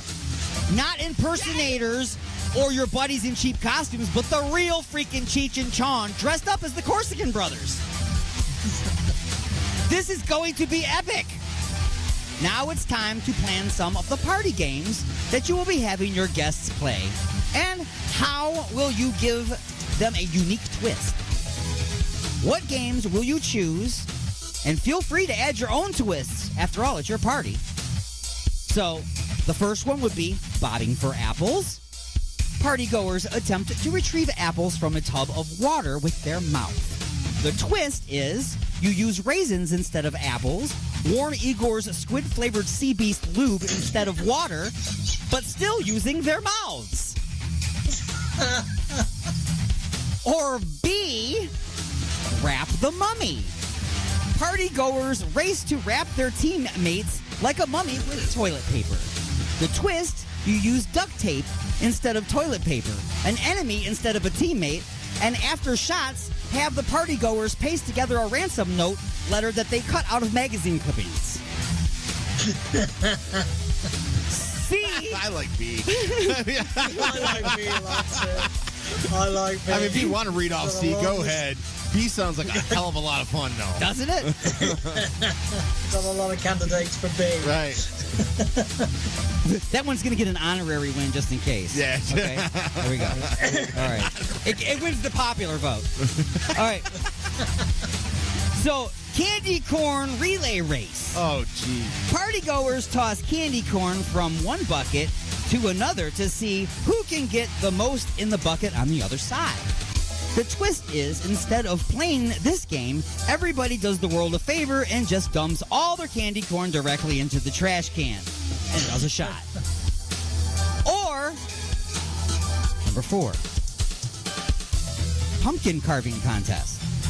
Partygoers show their creativity by carving small pumpkins. The twist is you use a small pumpkin and a zucchini, making it a phallic and mechanically correct carving to scale. And go. As creative as both C and D were, and A, B was just way more creative. And B just sounds like a lot of fun. So we're going with Wrap the Mummy. Wrapping the Mummy. Gotcha. Wrapping the Mummy. Yeah, absolutely. A unanimous absolutely decision. brilliant. It's absolutely brilliant. All right, so Wrap the Mummy, where you use duct tape instead of toilet paper, an enemy instead of a teammate, and after shots, have the partygoers paste together a ransom letter from magazine clippings. Sounds like fun. All right. Yep. And there's a bonus question on this one. The bonus question is, will you allow games of Igor's Naked Twister? And how long till the cops show up? Yes, and the cops can join in. They'll get there as soon as they can. They got to get off work first. All right. And then we'll film it. And then it's like, well, you know. That's right. And look what we found. We got your badge here. Want to buy it back? Your gun's in the car, which is now inside the swimming pool. Bringing us to... Question number 3. Question number 3. Question number 3. Now that your house is decorated, your party is all set, and your guests will soon be arriving, it's time to get yourself dressed. Oh, crap! You never even thought about your costume. All you have are pieces of costumes from the past. What will you use to assemble a last-minute costume?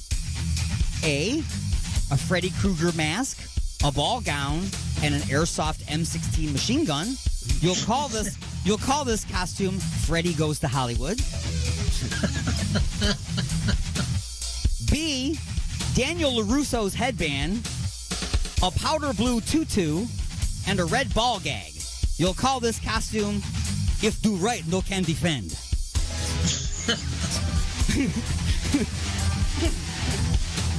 C, a Darth Vader helmet. That's the secret Wade. A Darth Vader helmet, scuba suit, and a pink chainsaw. You will call this costume Turn to the Dark Side. We have mushrooms. Or D, a Skeletor mask, a leather dominatrix bodysuit, and now you remember why you have the strap-on femur bone dildo. This costume is called the Castle Grayskull Backdoor Buster.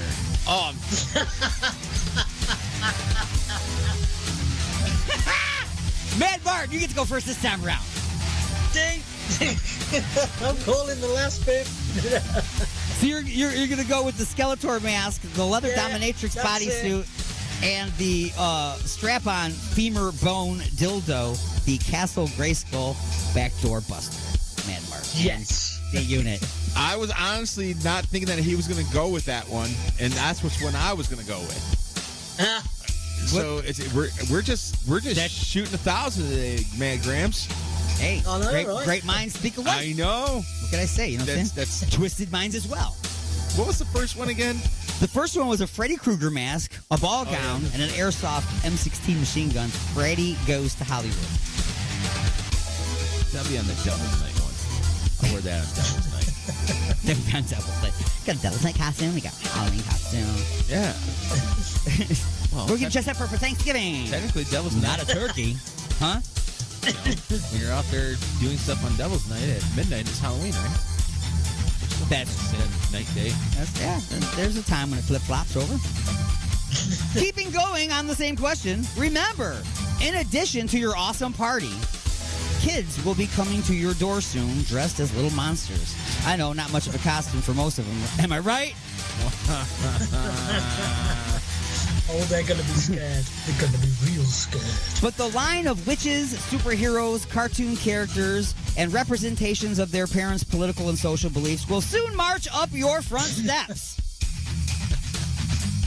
What special treats will you have for your little ghosts and goblins that are also tricks? A, caramel-covered onions on a stick. It's an apple, kids. Here you go. Crunch. B, baker's chocolate-covered frozen peas. Wow. C, candy corn. That's right. Candy corn, Johnny Depp, same level. D, sugar-coated olives. Oh. And there is a wild card answer on this one. And D unit, will it be caramel covered onions on a stick, baker's chocolate covered frozen peas, candy corn, or sugar coated olives? It's a treat. It's a trick. I'm going to go with the caramel covered onions. Caramel covered onions on a stick, says the Mad Martin, what are you gonna just because I know he's gonna go feed the children of the this is great minds. Yes, I will go with the wild card, please, for 1,000, please, Bob. I didn't want to take it away from him. I knew he was gonna go with that. The wild card answer that you have chosen is pizza rolls straight from the microwave and instructions to eat them right away and very quickly. I'm seeing more of a lawsuit on that one.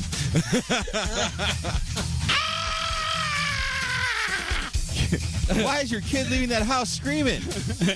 She wasn't wearing a mask.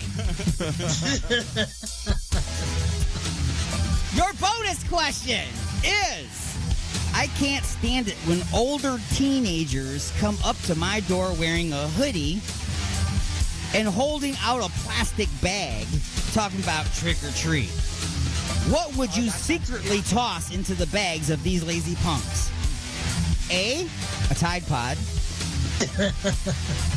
B, a rock. C, the empty wrapper of the candy bar you just ate. Or D, nothing. And D unit. I'm going to go with E, all of the above. How could you give them? Or I'm not going to give him nothing, but yeah. I'm going to go with the combination of the rock and the wrapper from the candy bar that are already ate. Little Tide Pod, because he might like that. Yeah, exactly. So you're going with B and C. I'm going with B and C. And Mad Martin, what are you going to give these little snot-nosed punks? Trying to trick or treat with a Walmart bag. Dirty toilet paper. That's it. A rock inside of the sweet wrapper that I'd already eaten. Nice! What a dick bird, man. He's got to, like, top me off on one.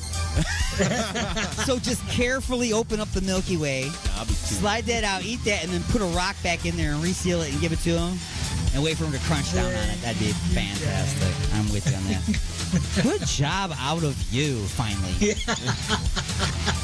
Finally. Finally. And that brings us to lightning strikes. True or false? Zombies primarily eat brains. False. No. Zombies primarily brains. Yes. True. So from across the pond we got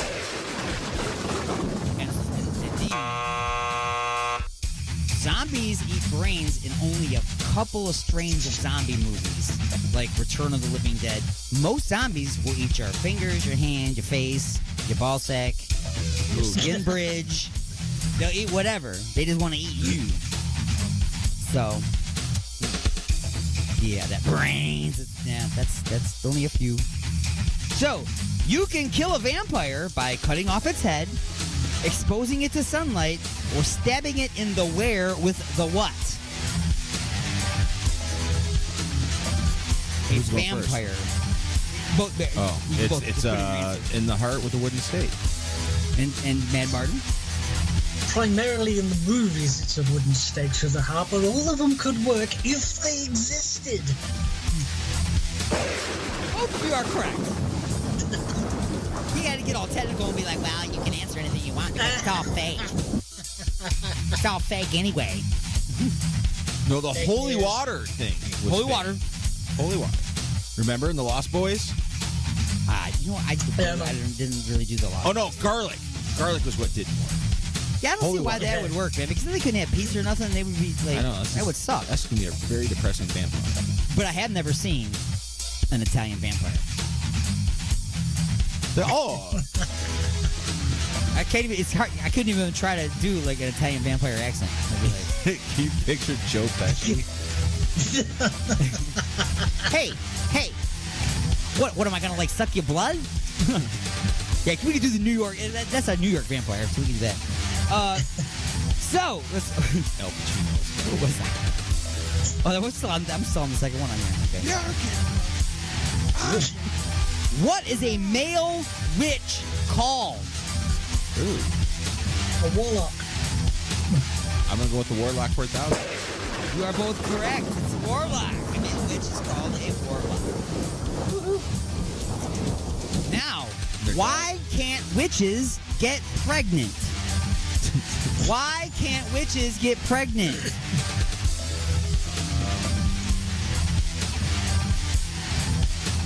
I give up. Martin? No, I'll give up as well. You lost me. Witches can't get pregnant because warlocks have Halloweenies. Wah, wah, wah. Really? Wagga wagga. Really? That's the real reason. Really? That's the real reason. Just a few questions and you have that. Yep. Oh dear. You like that? True or false? Frankenstein was created by stitching together body parts. True or false? Frankenstein was created by stitching together body parts. Incorrect. False, yeah.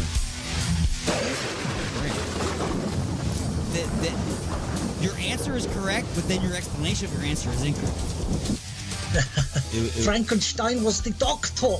Yes, Frankenstein was a scientist who created a monster by stitching together body parts. Frankenstein was the doctor. So it was the monster. Frankenstein's monster. They didn't call it. Literally. They didn't say it in the movie. But when referred to... That was a trick question. I'm calling shenanigans on it, dude. That's a fucking trick question! Because if we'll remember, ladies and gentlemen, at the in the movie where you've got he's alive, it's alive. He didn't have chances to name it because he got lots of angry townsfolk outside with torches and pitchforks. Right. They were very, very angry. Because they were all censored on Facebook. Whatever, dude. It's a trick question. Go on. Yeah, that's it. Everybody's taken away from them.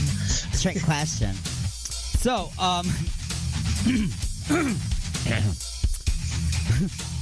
live Patrick Swayze sitting behind Demi Moore in Ghost, or Ghost of Patrick Swayze in a locker room watching Demi Moore undress in the movie Striptease.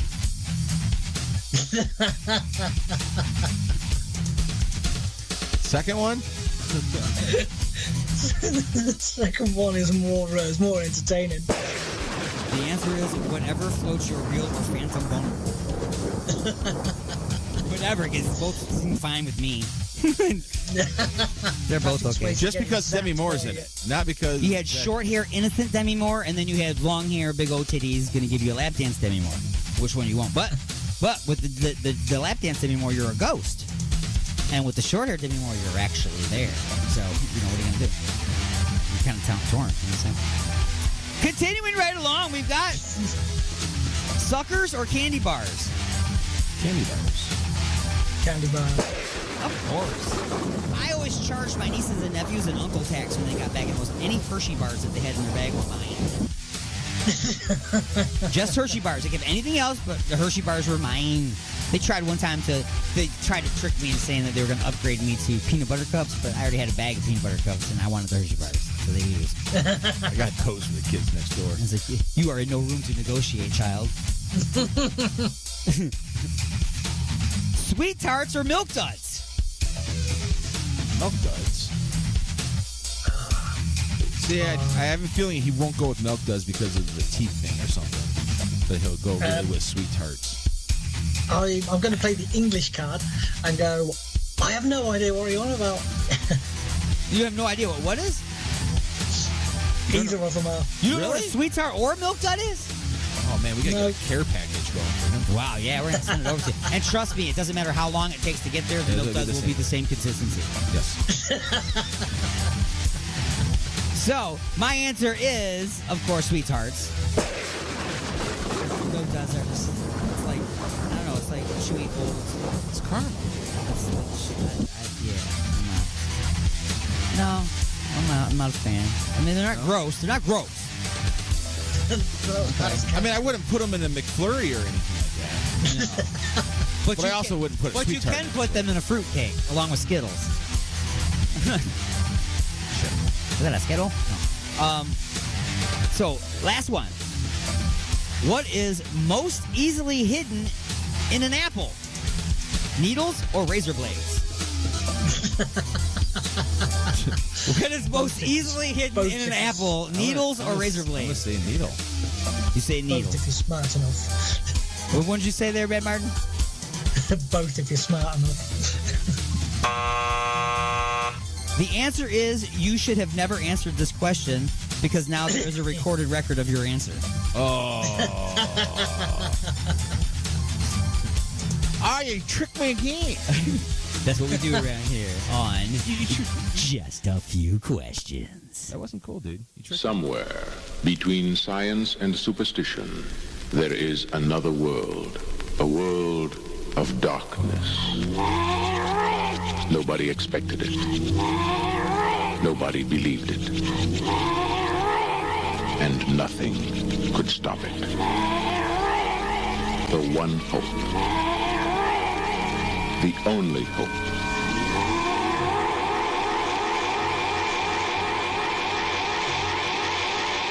The Exorcist. Warner Brothers presents William Peter Blatty's The Exorcist. The Exorcist, directed by William Friedkin. The Exorcist, rated R. Under 17, not admitted without parent. The views and opinions expressed in the following show do not necessarily represent those of this station or its sponsors. You're at the Skyland Drive-In Theater, and it's good to have you with us tonight. I had told you earlier that we're going to have special movies coming up. How about The Alligator People with Lon Chaney Jr., Chicago Confidential with Brian Keith, and It Conquered the World with Peter Graves. I tell you what, all these great movies are coming up here at the Skyland Drive-In Theater, and we hope that you and your family enjoy all the things that we do, especially for you and your family at the Skyland Drive-In Theater. Have you ever noticed that when you come down here to the concession stand, our food is so much better than what you bring from home or you get from any restaurant? I can tell you one thing. When you come into our concession stand, you get the experience and the atmosphere unlike any other place at all, because our food is all part of the fun. Yes, sirree. You got pizza, you got hot dogs, hamburgers, barbecue sandwiches. And are they good?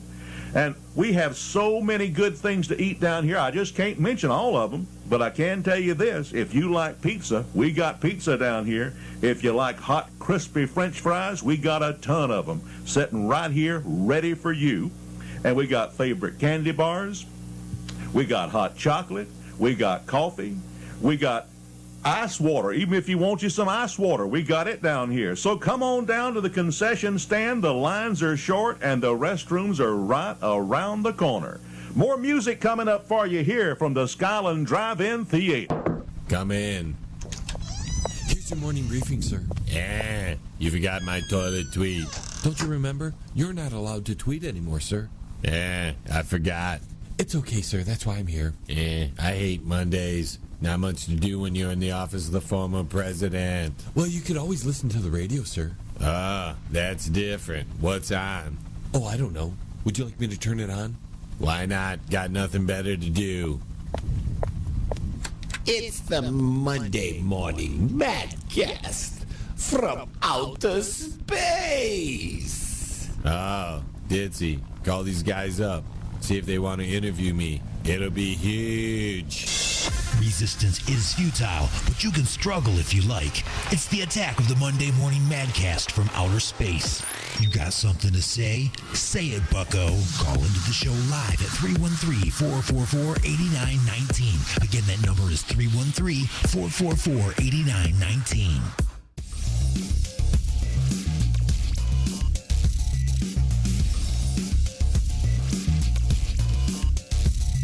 All right, folks, welcome to hour number 3 of the Attack of the Monday Morning Madcast from outer space. I'm your host, Alien Stone, broadcasting to you live from Alien X Radio in Taylor, Detroit, Michigan, US of A. Directly into your Vajir holes on our affiliate stations like Raw Talk Online, UG Media, the Lime City Radio Network, J. Parker Radio, United Talk Radio, Sword Radio, and the Western Reserve Digital Radio Network. But don't forget our syndication and replay around the world on stations like 24.7 The Stream, 97.1 KGSB FM, Get Smashed Radio, IRN Internet Radio Network, WRFN 1025, WRPR Pack Radio, United Sounds Choice Radio, Prodcore Radio, Pure Rock Radio, Good Talk Radio, Mile High Radio, and K89. And of course, one of our longest time affiliates is 920 WON The Apple in New York City, New York. Jonathan over there doing a fantastic job. I don't know how he does it. I don't know how the hell he manages his entire life, 2 radio stations and now a television station. Like, come on, dude. Like, do you sleep? Probably not, right? Probably a little bit, but when you sleep, you're probably just dreaming about what you're doing, right? You don't actually sleep. I understand how that goes. But anyway, folks, we're coming up on the Thanksgiving time, which means it's once again time for Superman. The Superman Superfest Marathon coming to Alien X Radio as well as 920 WON The Apple and other affiliates. It is a 11-hour marathon of Superman shows from the old-time radio era. I'm just telling you, man, when I was a kid, I used to have an album, which was a Superman story. You know, and just about when you were getting into it, you had to flip the album over to get the second half of the story. Sound effects, actors doing the voices and such. 11-hour marathon of Superman. It's the Superman Superfest Marathon on Thanksgiving Day. Starting, I got to look at my schedule again. I keep screwing this up. It's either 8 or 9 a.m. is when we get things underway, and it's going to go on for 11 hours right here on this fantastic radio station. So make sure you're tuned into that while you're watching the parade and while you're sniffing the turkey and when you're getting ready to eat. It's Superman Marathon all day long. Anyway, folks, it is time to go ahead and put some music into your Vajir holes. But before I do that, I want to remind you that the 36 Hours of Alien Xmas coming up once again. It's the 7th annual one. We're trying to smash it together after the chaos that was last year. Okay, it's really difficult to get things going now this year, but we are going to do it regardless. The 7th annual 36 Hours of Alien Xmas Radiothon to benefit Forgotten Harvest. Oh, yeah. So we're looking for an event to do the live bands. We could do certain live stuff here in the studio, but we would like to have a full either bar or a hall. So if you got any ideas, contact me, alienstone at alienxradio.com. So anyway, folks, like I said, every place that we look for, they're either already booked or out of town or whatever. So we are overdue for a miracle, if you know what I'm saying. North of never getting things underway. It's overdue for a miracle on the Attack of the Monday Morning Madcast from outer space.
tree hugger. Yeah, hippie. Go back to Woodstock if you can't shoot anything. I can shoot you, fat ass. I can shoot you too. I'll kill you. I'll fill you full of lead.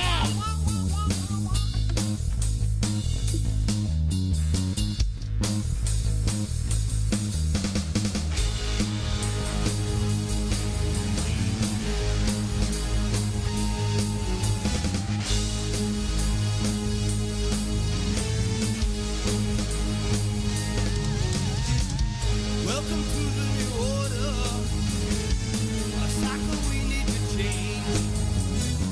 At first they'll scare you into submission, and then they'll tell you who to blame. When the rich get richer, it's when the poor die every day. With us in the middle, all we can do is pray.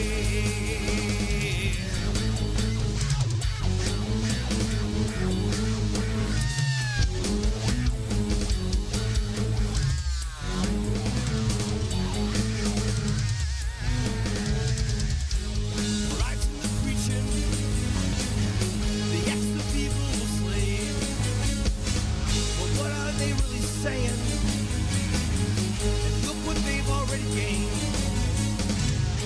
Now heed our warning. Politics is a game.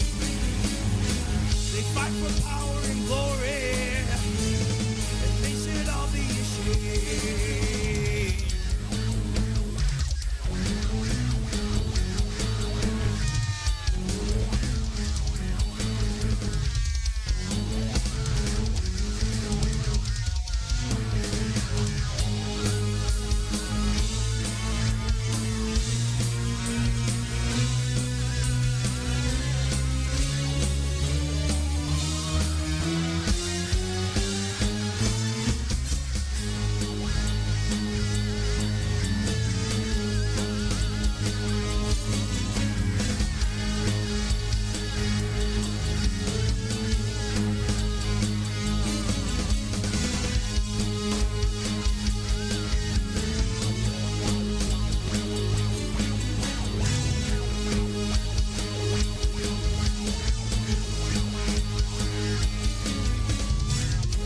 Now cycle the reset. Doesn't have to be this way. There are many here among us who don't really feel that way. The end is near. Gotta get out of their way. And don't try to argue. You'll never get your say.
Here's this week's bad movie flashback. No.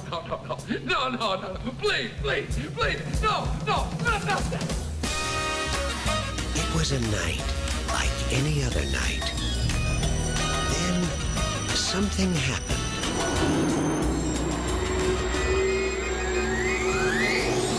Why here? Why now? Why clowns? What are you gonna do? Knock my block off?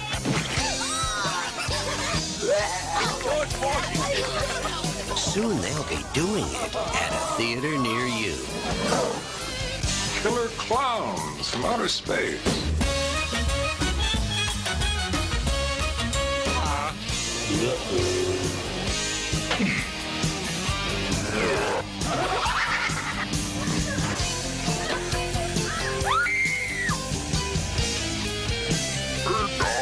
Pizza?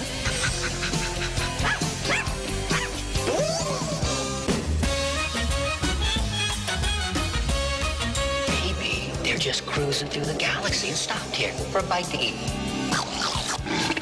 You don't need a police pal, you need a psychiatrist.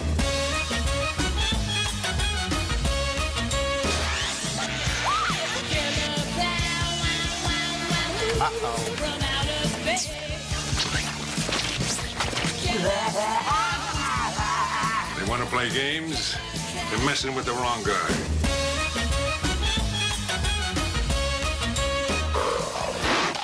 What are you in for? Killer clowns from outer space. It's crazy. Killer clowns from outer space. Am I the meanest? Alien Stone. Am I the prettiest? Alien Stone. Am I the baddest mofo low down around this time? Alien Stone. But who am I? Alien Stone. Who am I? Alien Stone. I can't hear you. Alien Stone. Shogun of Harlem.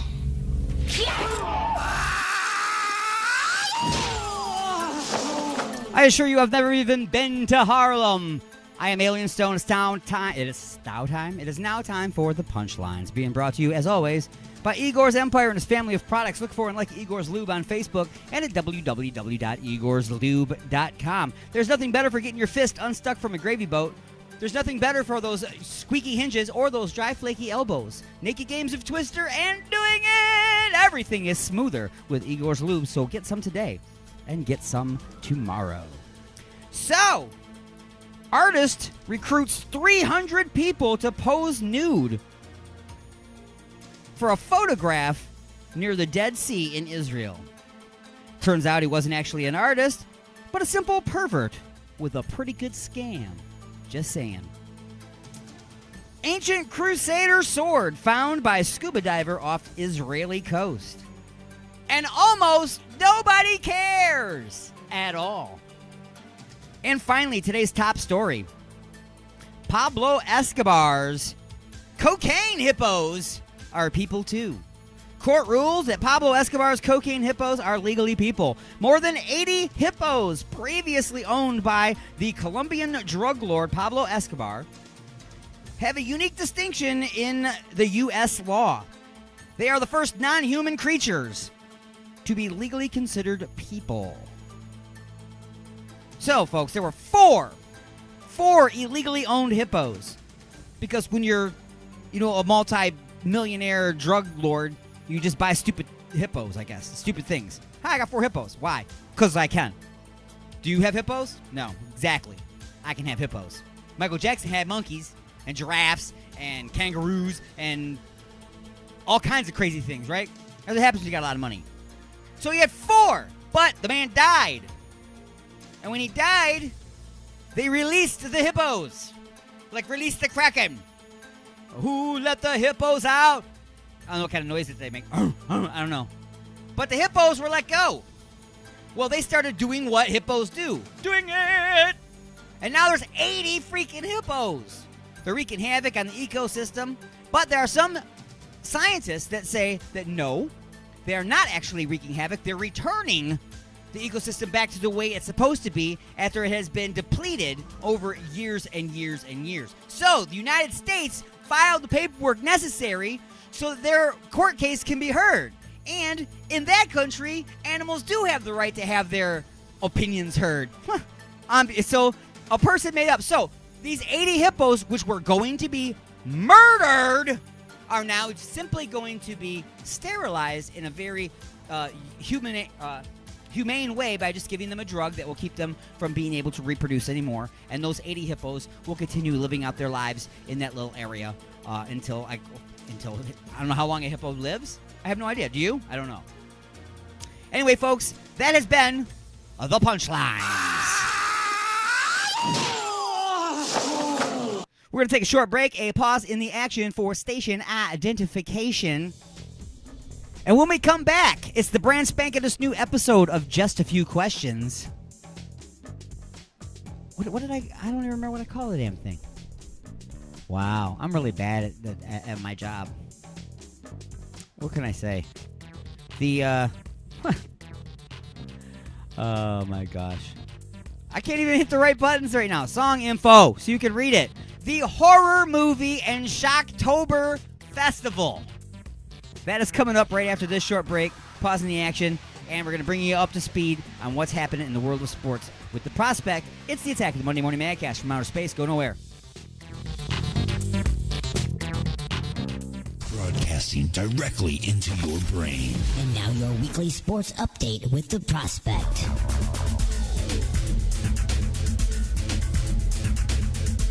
Welcome to the weekly sports update with the prospect on Alien X Radio. Once upon a time, they were in the middle of the biggest scandal in modern baseball postseason history when they were accused of stealing signs. Now they are repeat visitors to the World Series. The Houston Astros have clinched their spot to the same place the infamous scandal happened 4 years ago. AL champs have been trying to right the hugest of wrongs when they were exposed back in 2017 of banging on trash cans and other objects in the dugout to alert players on the field of upcoming pitch types. And they did so by defeating the Red Sox in 6 games. Down 2-1 in the series, the Astros battled back thanks to the arms of Framber Valdez and Luis Garcia, and the next 3 games were stolen, for lack of a better term, en route to the final series. The Astros are now awaiting the conclusion of the Dodgers and the Braves, which is in Game 6 currently. Elsewhere in the league, Willie Mays is entering the non-fungible token market. Say Hey Kid has announced that he is entering the NFT market by offering many of his memorabilia up in an art piece to benefit the Say Hey Foundation as the Hall of Famer's 90th birthday celebration draws near. Mays admits that he had to learn the ropes of the NFT, but was ready to try it out if it meant helping the kids. The Say Hey Foundation helps establish baseball programs for underprivileged youth in Alabama, so I guess it really does help the kids that he's doing this. The event happens October 24th, which is a nod to Mays' jersey number. 9 overtime. That's how many extra frames it took for what could be the longest upset in NCAA football history, as Illinois took down number 7 Penn State 20-18. To say that the Fighting Illini had a giant mountain to climb was an understatement. First, they had to face a ranked opponent, which out the gate was a formidable task. Then, according to NCAA rules, they had 2 regular overtimes, each selling for field goals. Then the fun started. Per the rules, after the 2 overtimes, they went 7 more times, one team stopping the other on one-and-done goal line plays in the first 4. Then the next 2 were decided by exchanging 2-point scores for the final overtime, where Penn State failed their 2-point play, and Illinois' Sean Clifford found Parker Washington in the back of the end zone to end a 4-hour, 11-minute marathon that put a spotlight on the conference's endurance and the rules that put them in that predicament. Well, tune in next week for more sport. For Alien X Radio, I'm the Prospect. Say until next time, Prospect out.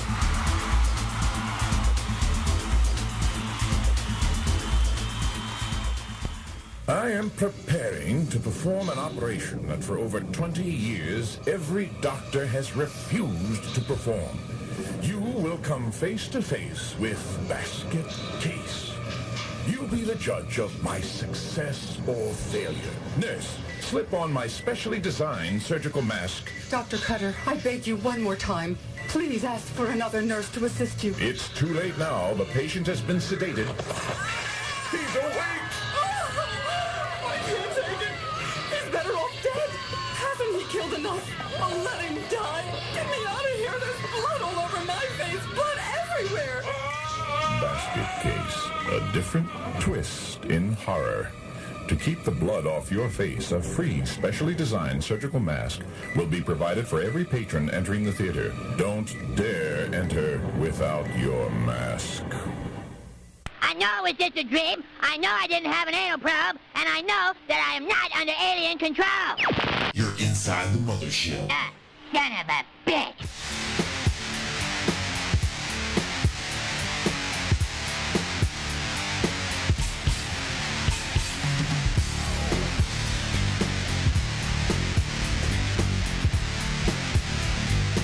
All right, everybody.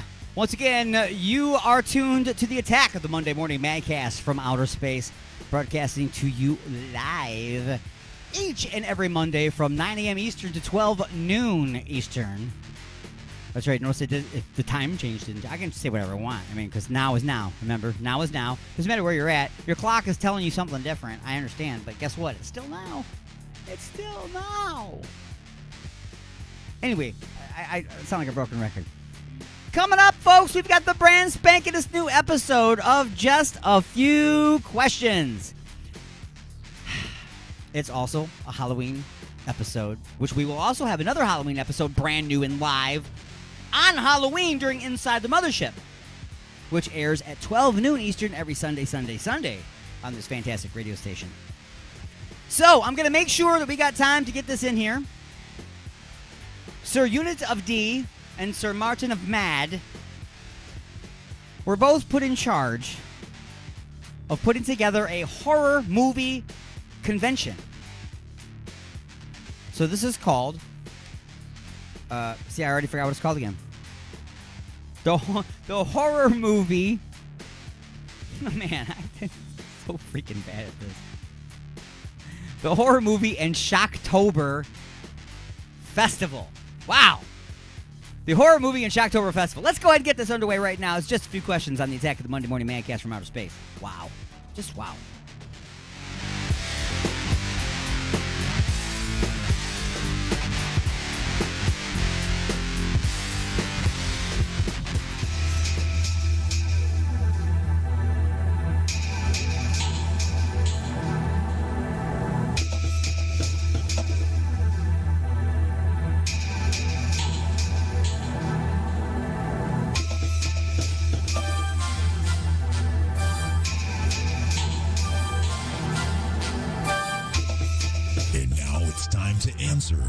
Just a few questions.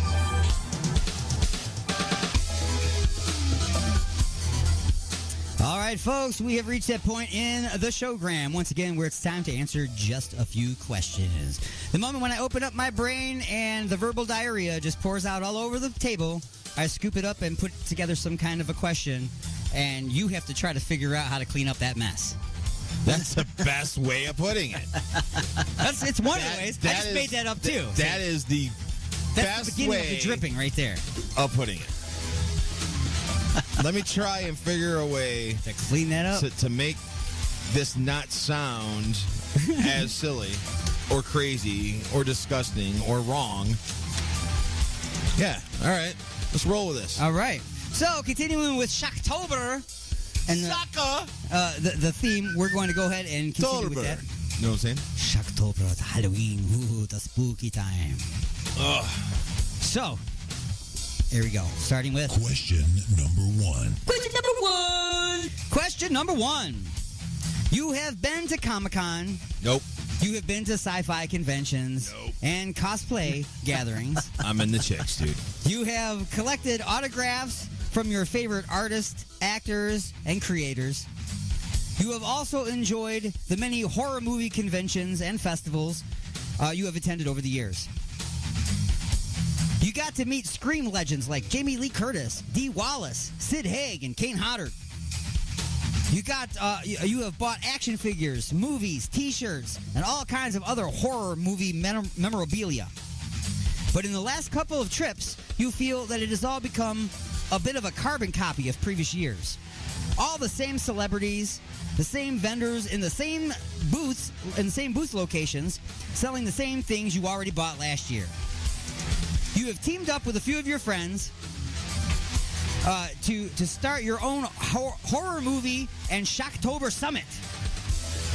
You will bring together a panel of celebrity actors, producers, costume designers, and makeup artists. A group of diverse vendors with a wide range of products, haunted house companies, and actors to entertain and scare the crowds. Basically, the horror conventions have become garage sales and familiar meet and greets. Let's freshen it up right now. So first, where will you hold this event? Where are you going to have this? A a giant circus tent in a Walmart parking lot. And attendees will have to run through a parking lot filled with zombie clowns to get to it. B. That sounds like fun, actually. It does kind of sound like fun, I'm not going to lie. Give me a paintball gun, too. Oh, yeah. B. Deep in the center of a corn maze, event goers must choose to receive a map or ask the monsters they come across for clues and riddles that will lead them to the entrance. Scavenger hunt? C. In an abandoned haunted movie theater, people will buy tickets from a demon ticket booth and be shown in by undead ushers and famous movie slashers. D. A decommissioned slaughterhouse. After buying tickets, they will be given an apron, butcher knife, and meat cleaver. They will have to successfully butcher a chicken or raccoon, which will later be cooked and served to them as their dinner. There's also a wild card answer. Sir Unit of D. What saith you? You can always make up answers. You can always combine answers. So you can't really be wrong. As much as I think that A would be fun, really, really, really fun to do. Yeah, the giant circus tent, man. You just have to run through the zombie clowns. Yeah. But a lot of people wouldn't go just because there's clowns. Clowns. They're not going. They're okay with Clown monsters, vampires, and killers and stuff, but freaking I'm out.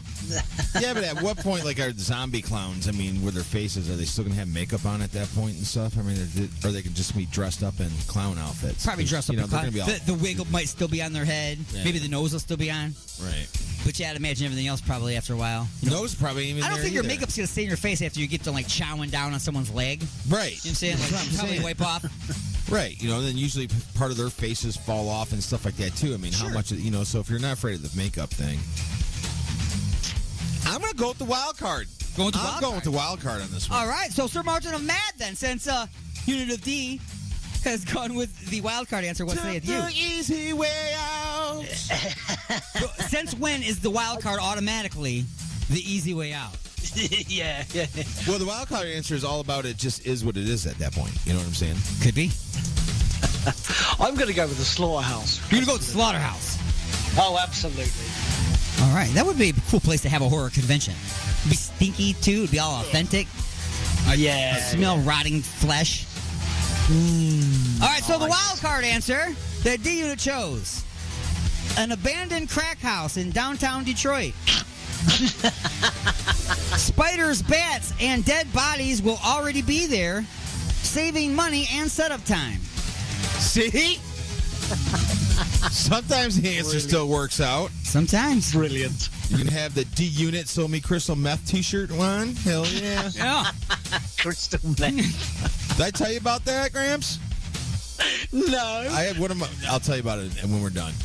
Just remind me to tell you. No, about you better tell about it now, because right now it sounds like you sold somebody some crystal meth. So my employee at work, one of my guys at work, God love the kid, Cole. I'm going to use his government name too, Cole Bowman, because he used my full government name on this T-shirt he made. Oh yeah, he did.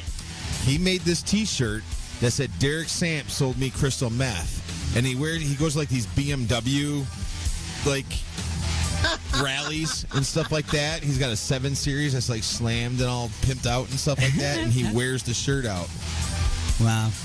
So, yeah. Should I be upset about it, or do I laugh about it, or what do I do? I don't know. Apparently, you hold a convention in a crack house in downtown Detroit. Yeah. Sell those T-shirts. I'm going to tell them all about this. Turn into the skid. Yep. Bonus question. Bonus question. What is a better theme for this event? A. Zombie outbreak.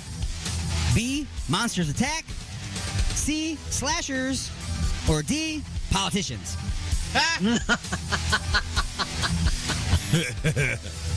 I like politicians. Sure. Politicians is good, but I'm gonna go with slashers. Do we have to use paintball? No. I don't want to go too far though, but I will go rubber bullets. I'm happy with that. Airsoft, paintball, whatever. Okay. All right. Bringing us to Question number 2. Question number 2. Question number 2. Deuce questione. Now that you have the event planned and a venue booked, you need to start booking the celebrities. But soon you learn that celebrities want lots and lots of money. Apparently, being a washed-up, out-of-work horror actor pays pretty good for sitting down in front of a poster, signing headshots and DVD covers. So, after finding out you can't afford guests like Jamie Lee Curtis, Dee Wallace, and Kane Hodder, you turn your attention to lesser-known celebrities, B, C, and D list performers. Here is a list of some of the talent you can afford and the movie projects they have been in. Who would you hire? Who would you pass on? And why? A, Paris Hilton. She may be worth a lot of money as the daughter of a billionaire, but as an actress, she's worth less than a Happy Meal. Definitely less than a pack of Lucky Strikes and $10. That's right. It's like maybe Tree Fitty. You know what? Tree Fitty and Wendy's fries. All right. B, Eric Roberts. Anyone in the film Human Centipede 3 should have to pay you to attend the event. C, Matthew McConaughey. Normally this actor would cost far too much, but after reminding him that he was in Texas Chainsaw Massacre: The Next Generation, he realized that he actually owes you an apology and should do it for free. So he agrees by saying, all right. Or D, Ryan Reynolds. Actually, you can't afford him. You just saw his Mint Mobile commercial and heard $15 a month and thought you'd try anyway. There's a wild card answer, and Martin of Mad. Ooh, what celebrities do you want? You're going with the wild card this time. Just straight up with the wild card. Straight into the wild card. Sir Unit of D. Got the Paris Hilton, Erica Roberts, Matthew McConaughey. I would choose Ryan Paris Reynolds. Hilton just to have, somebody to sell crystal meth to. She could sell copies of her sex tape. Right. Now, if you brought in a copy of the sex tape, would she sign it? Might have to prove that it was actually the sex tape, or is it on DVD? I don't know. Bring in a shot from the movie. So here you go. Sign this. I don't know. But yeah, I didn't know that she was in a horror movie until the other day when my wife was watching it, and I was laughing my ass off. I'm like, that is absolutely the worst. Wow. Yep. Wow. Like I said, her acting as an actress, she is worth about as much as a Happy Meal. He's going with the wild card. Yep. You can always make something up, too. I kind of like the Matthew McConaughey thing. Yeah. I think I could kill two birds with one stone. He could definitely apologize, and he would have to maybe pay us to do it because he's got a guilt trip or something. And you could also get him to call Renee Zellweger because she was in that movie before she got big, too. Yeah. Same movie, so they both owe you an apology in some time. Yeah. Just saying, because that was not, right. not a good Texas Chainsaw Massacre. There was, Fast Times or whatever, and... But, all right. Whatever. So the wild card answer. All right. That's right. The wild card answer that Sir Barton of Mad chose.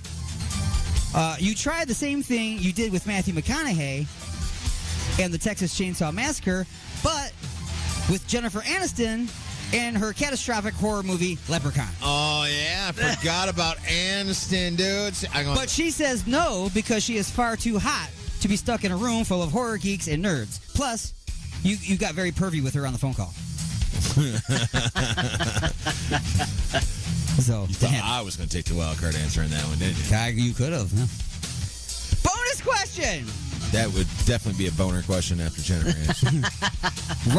Ryan Reynolds has been a smart-mouthed waiter, the Green Lantern, and Deadpool. What horror movie was Ryan Reynolds in? Either of you. Oh, wow. By the way, he did a freaking great job. Like, I didn't think he could remove himself from funny, and he completely did. Is it recent? No, it was 2005 or 8. Can't remember which. Somewhere's around there. I can't remember what it is, but I do remember. I know he was in Blade 3. Yeah, he was in that. I wouldn't call that a horror film, though. No, I got nothing. Well, I don't go out and watch horror movies, though, either. So. Oh, it says right here, 2005. Oh, good job out of you. The remake of Amityville Horror. Oh, yeah? Ah, yes. He did a great job in that movie. Yeah? Did he make the movie? I don't think he made the movie. No, I mean, if it wasn't for him in the movie, would it have been a good everybody remake? did a great job in the movie. Yeah, okay. It was done well. It was done very well. I remember seeing the original one, and I saw this one, and I like them both. Got you. Bringing us to Question number 3. Question number 3. Now that you got the celebrities booked, it's time to get the vendors on board. Sure, you will offer the normal stuff like DVDs, shirts, posters, action figures, zombie bears that tear their own face off with the push of a button, but that's all the same stuff you see every year. What new types of vendors, products, and services will you have at your event? A stabbing booth. For $5, you get a large butcher knife and 1 minute to stab a mannequin as many times as you can while wearing the mask of your choice. Just like in skee ball, at the end, you will receive a strip of tickets that you can trade for candy and prizes. Picture it being like, remember that bopple thing at like Chuck E. Cheese where groundhogs came up? Like maybe a face comes up, stab in the face. Yeah. Stab in the face. You know what I'm stab saying? in the face. No, but being like on a mannequin, but let's say like their stomach comes out or their heart comes out or their eyeball comes out. You gotta go. You gotta hit the body part that pops. Yeah. Wow. Dude, put it on the list. I have definitely corrupted you. B, the tripping bitch booth.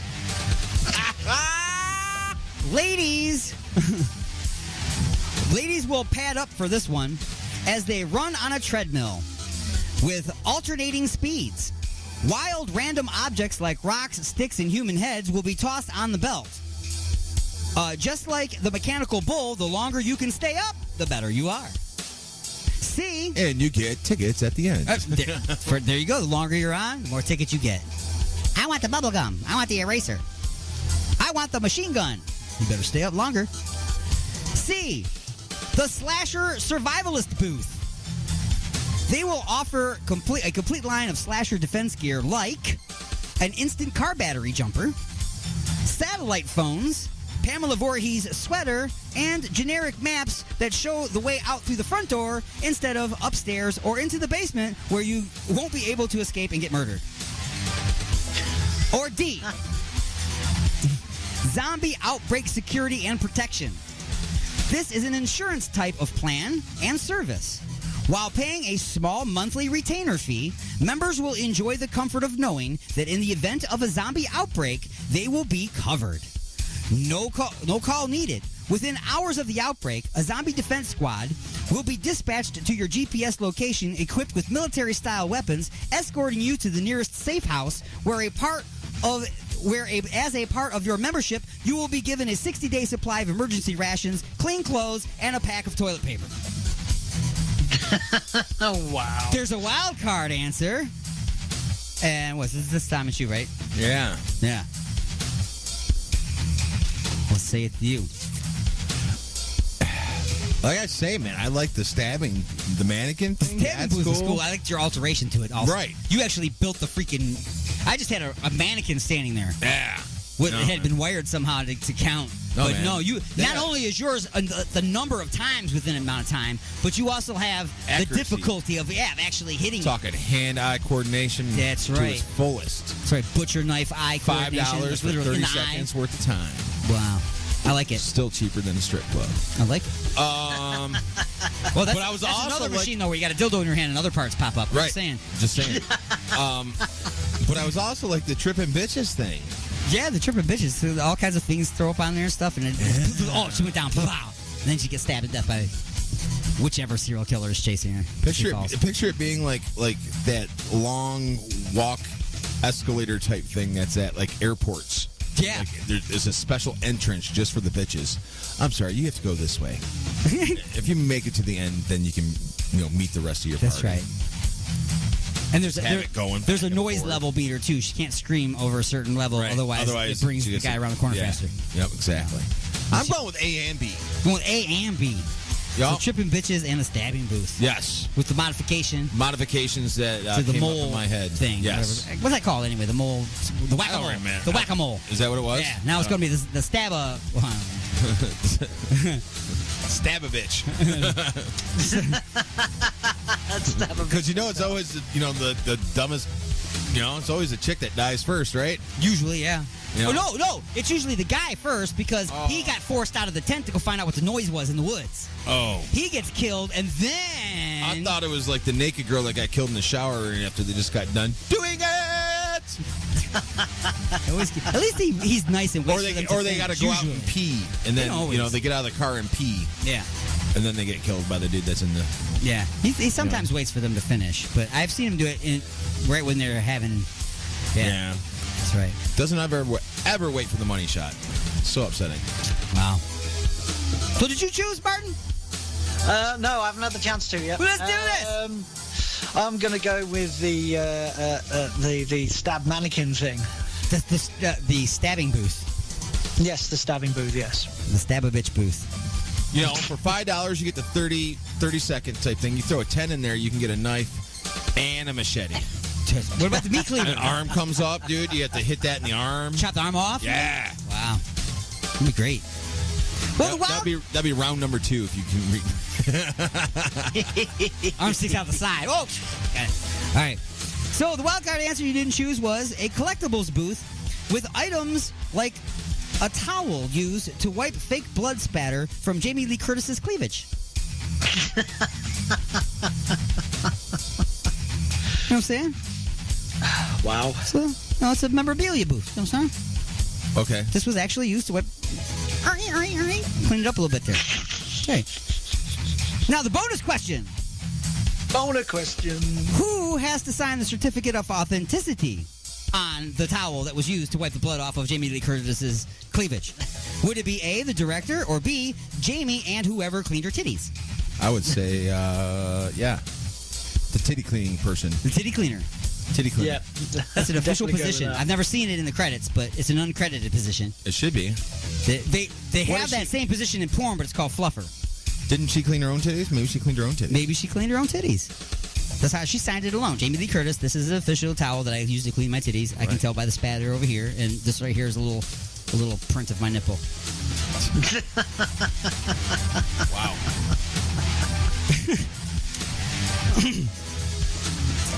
Wow, indeed. Wow. All right.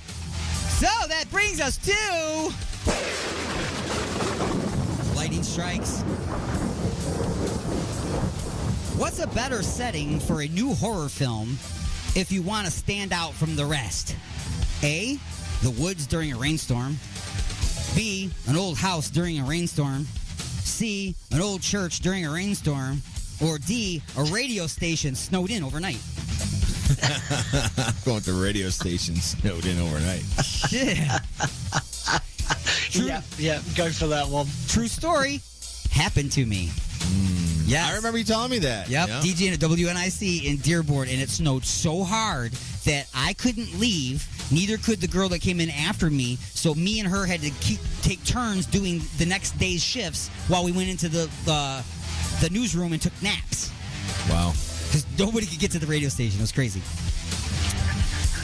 Bringing us to number 2.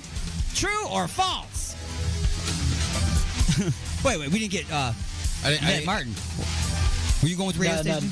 Yeah, I'm going with the radio station, yeah. But we also didn't get the buzzer or the yay. Oh, wait, we got or the yay. It's the lightning. True or false? All of the scenes in George A. Romero's Night of the Living Dead took place at night. I'm gonna have to go with false on it. False. At the beginning of the movie, they go to the cemetery in the day. At the very end of the movie, they come out of the house in the day.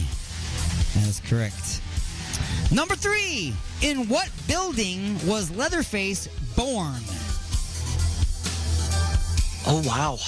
What building? What building was Leatherface born? Here's a hint. It wasn't a hospital. Oh, I thought he was born in a barn, Was it a wasn't barn? Oh, both of you said barn? Yeah. He was born in a slaughterhouse. His mother worked in the slaughterhouse. Oh. She gave birth there and died, and the boss threw him in the dumpster.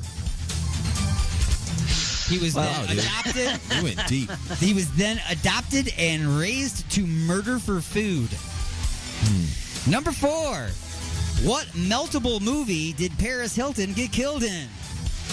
You should know this. House of Wax, isn't it? No, it's The Hills or something, I thought. What meltable movie? Oh, maybe it was House of Wax. House of Wax. Go with it. Yeah, and it was absolutely diabolical. But the only decent bit is when she dies. Got to see her butt a little bit there, too. She probably had a butt double.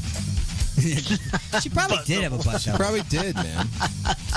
Bring in the butt double! Bring in the butt double! Can you imagine having that on your resume? What'd you do for a living? Butt double. Well, here, let me show you. Paris Hilton's ass! Oh my God, it's almost it's lifelike. I also did Mel Gibson's ass, and Yeah, but That sounds so wrong. But I'll need a certificate of authenticity Right? on that. I also played. So, you must decide. Dun, dun, dun. Dun, dun, dun. Who has better pec muscles, Ryan Reynolds or Terry Crews? Oh, Terry Crews. You answered that awfully quick, dude. I know, right? You can't even comment on what I just commented on. I'm not saying either, man. I don't know. I'm not familiar with neither one of their pec muscles. Yeah, you are. Not enough to compare. Okay. Not enough to care either. That's for London. Just for Detroit. Number 6. Imagine Jennifer Aniston's head, but on the leprechaun's body. That's it. These imageries have been ruined. Why do you do that? Forever. Why do you do that to me? It says here, there's no question here. Just imagine it, and you're welcome. It's disturbing and funny. Number 7. You must decide. Dun, dun, dun. Dun, dun, dun. Which one do you want to own? A hockey mask signed by Wayne Gretzky, or a Michael Myers mask signed by William Shatner? Ooh, that's a good one. I'm going to go with the hockey mask. Yeah, I want to go with the hockey mask, too. Oh, well, you have to agree with me, so. Oh, right. Though it would probably be automatically worth far more money. Well, the question was, which one would you rather have? Oh, no, you're right. You must decide. Yeah, I must decide. Decide with me. Which one should we William have? Shatner would be so cool because like it's supposed to be a mask of William Shatner. Right. Yeah. That's just. I think that would be kind of interesting. Number 8. This is a new one I got. This is a new kind of thing. You know, I got you. You must decide. Okay. Here's another one. Okay. How can't you know that? How can't you know that? A. Nancy's boyfriend in A Nightmare on Elm Street. What's his name? Nancy's boyfriend? Nancy's boyfriend. What's his real name? No, his name Nancy's boyfriend in the movie, not the actress's name. Greg. What do you say? I've got no idea. I think it's Greg. No, hold on. Wait. Glenn. Glenn. See, I was so And then Johnny Glenn. Depp gets Of all the liquefied and names splashed in on the the ceiling, and I love I it. knew it was with a G. Of all the names on Earth, they pick Glenn. Glenn from Delaware. How can't you know that? What recording artist has a song about Freddy Krueger? What recording artists Why do you got to do this to me? has a song about Freddy Krueger? Could it be Dokken? No. Yeah, Yeah, they do. They have a song about the Dream Warriors. Oh my. yeah, yeah. Close, very close. See, now you're just throwing some. So you get this. Shenanigans. Calling shenanigans. What do you say? Yeah. What recording artist has a song about Freddy Krueger? I'm trying to think. It's in the. I said recording artists. So Yeah, it's probably 2 names. Wrong. No, give it. DJ Jazzy Jeff and the Fresh Prince. Oh Nightmare on My Street. Well, that's just a. Oh, okay. It is specifically about Freddy Krueger. I would absolutely have no idea about that. Look it up. You can be viewer number 7. How can't you know that? What recording artist played the part of Freddy's stepfather? Alice Cooper. Yep, that's right. That is correct. It was Alice Cooper. How can't you know that? What Detroit-born recording artist has a song about Jason Voorhees? That would be Alice Cooper. Did the whole album, Constrictor. Okay. Absolutely. Got the right album and everything. Number 9. What's the name of Alice Cooper's song about Jason Voorhees? It's going to be his back man, the man behind the mask or something like that. I can't remember exactly which one it is. I'll go with it. That is absolutely word for word correct. The song is called He's Back, and then the subtitle is The Man Behind the Mask. And finally, how many people did Jason kill in the first movie? 0, 7, 9, 12, or 15? 0. First movie, 0. It was his mam's. Correct. It was his mom's. It was his mom. That's a review. We talked about that last week. It was his mom. Sometimes I help you out a little bit, see?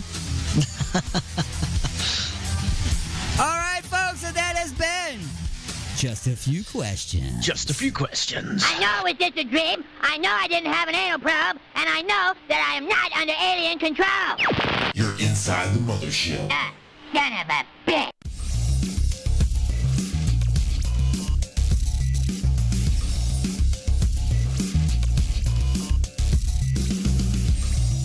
All right, folks, we're all out of time for today's episode of the Attack of the Monday Morning Madcast from outer space. We've been screaming through the galaxy long enough, and our throats are sore. I'm about to beam you back aboard the little blue ball known as Planet Earth, and I will see you next week on Sunday at 12 noon Eastern for Inside the Mothership, and of course, Monday at 9 a.m. Eastern for the Attack of the Monday Morning Madcast from outer space. Shout out to all my affiliates, Alien X Radio, Raw Talk Online, UG Media, the Lime City Radio Network, J. Parker Radio, United Talk Radio, Sword Radio, the Western Reserve Digital Radio Network, and syndicated stations like 920 WON The Apple, 24.7 The Stream, 97.1 KGSB FM Get Smashed Radio, the IRN Internet Radio Network, WRFN 1025, WRPR Rat Pack Radio, United Sounds Choice Radio, Pridecore Radio, Pure Rock Radio, Good Talk Radio, Mile High Radio, and K89.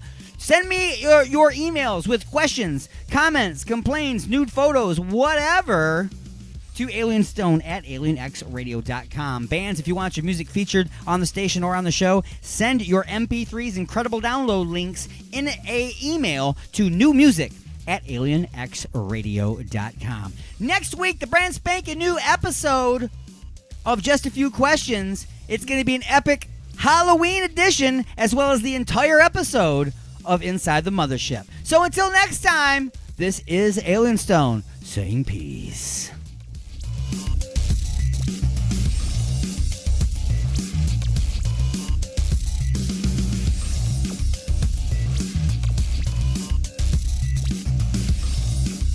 I'm so happy 'cause I'm a gummy bear, gummy bear. When a woman screams, I just feel the need to be there. I wish there was a knob on the TV so you could turn up the intelligence. They got one marked brightness, but it don't work, does it?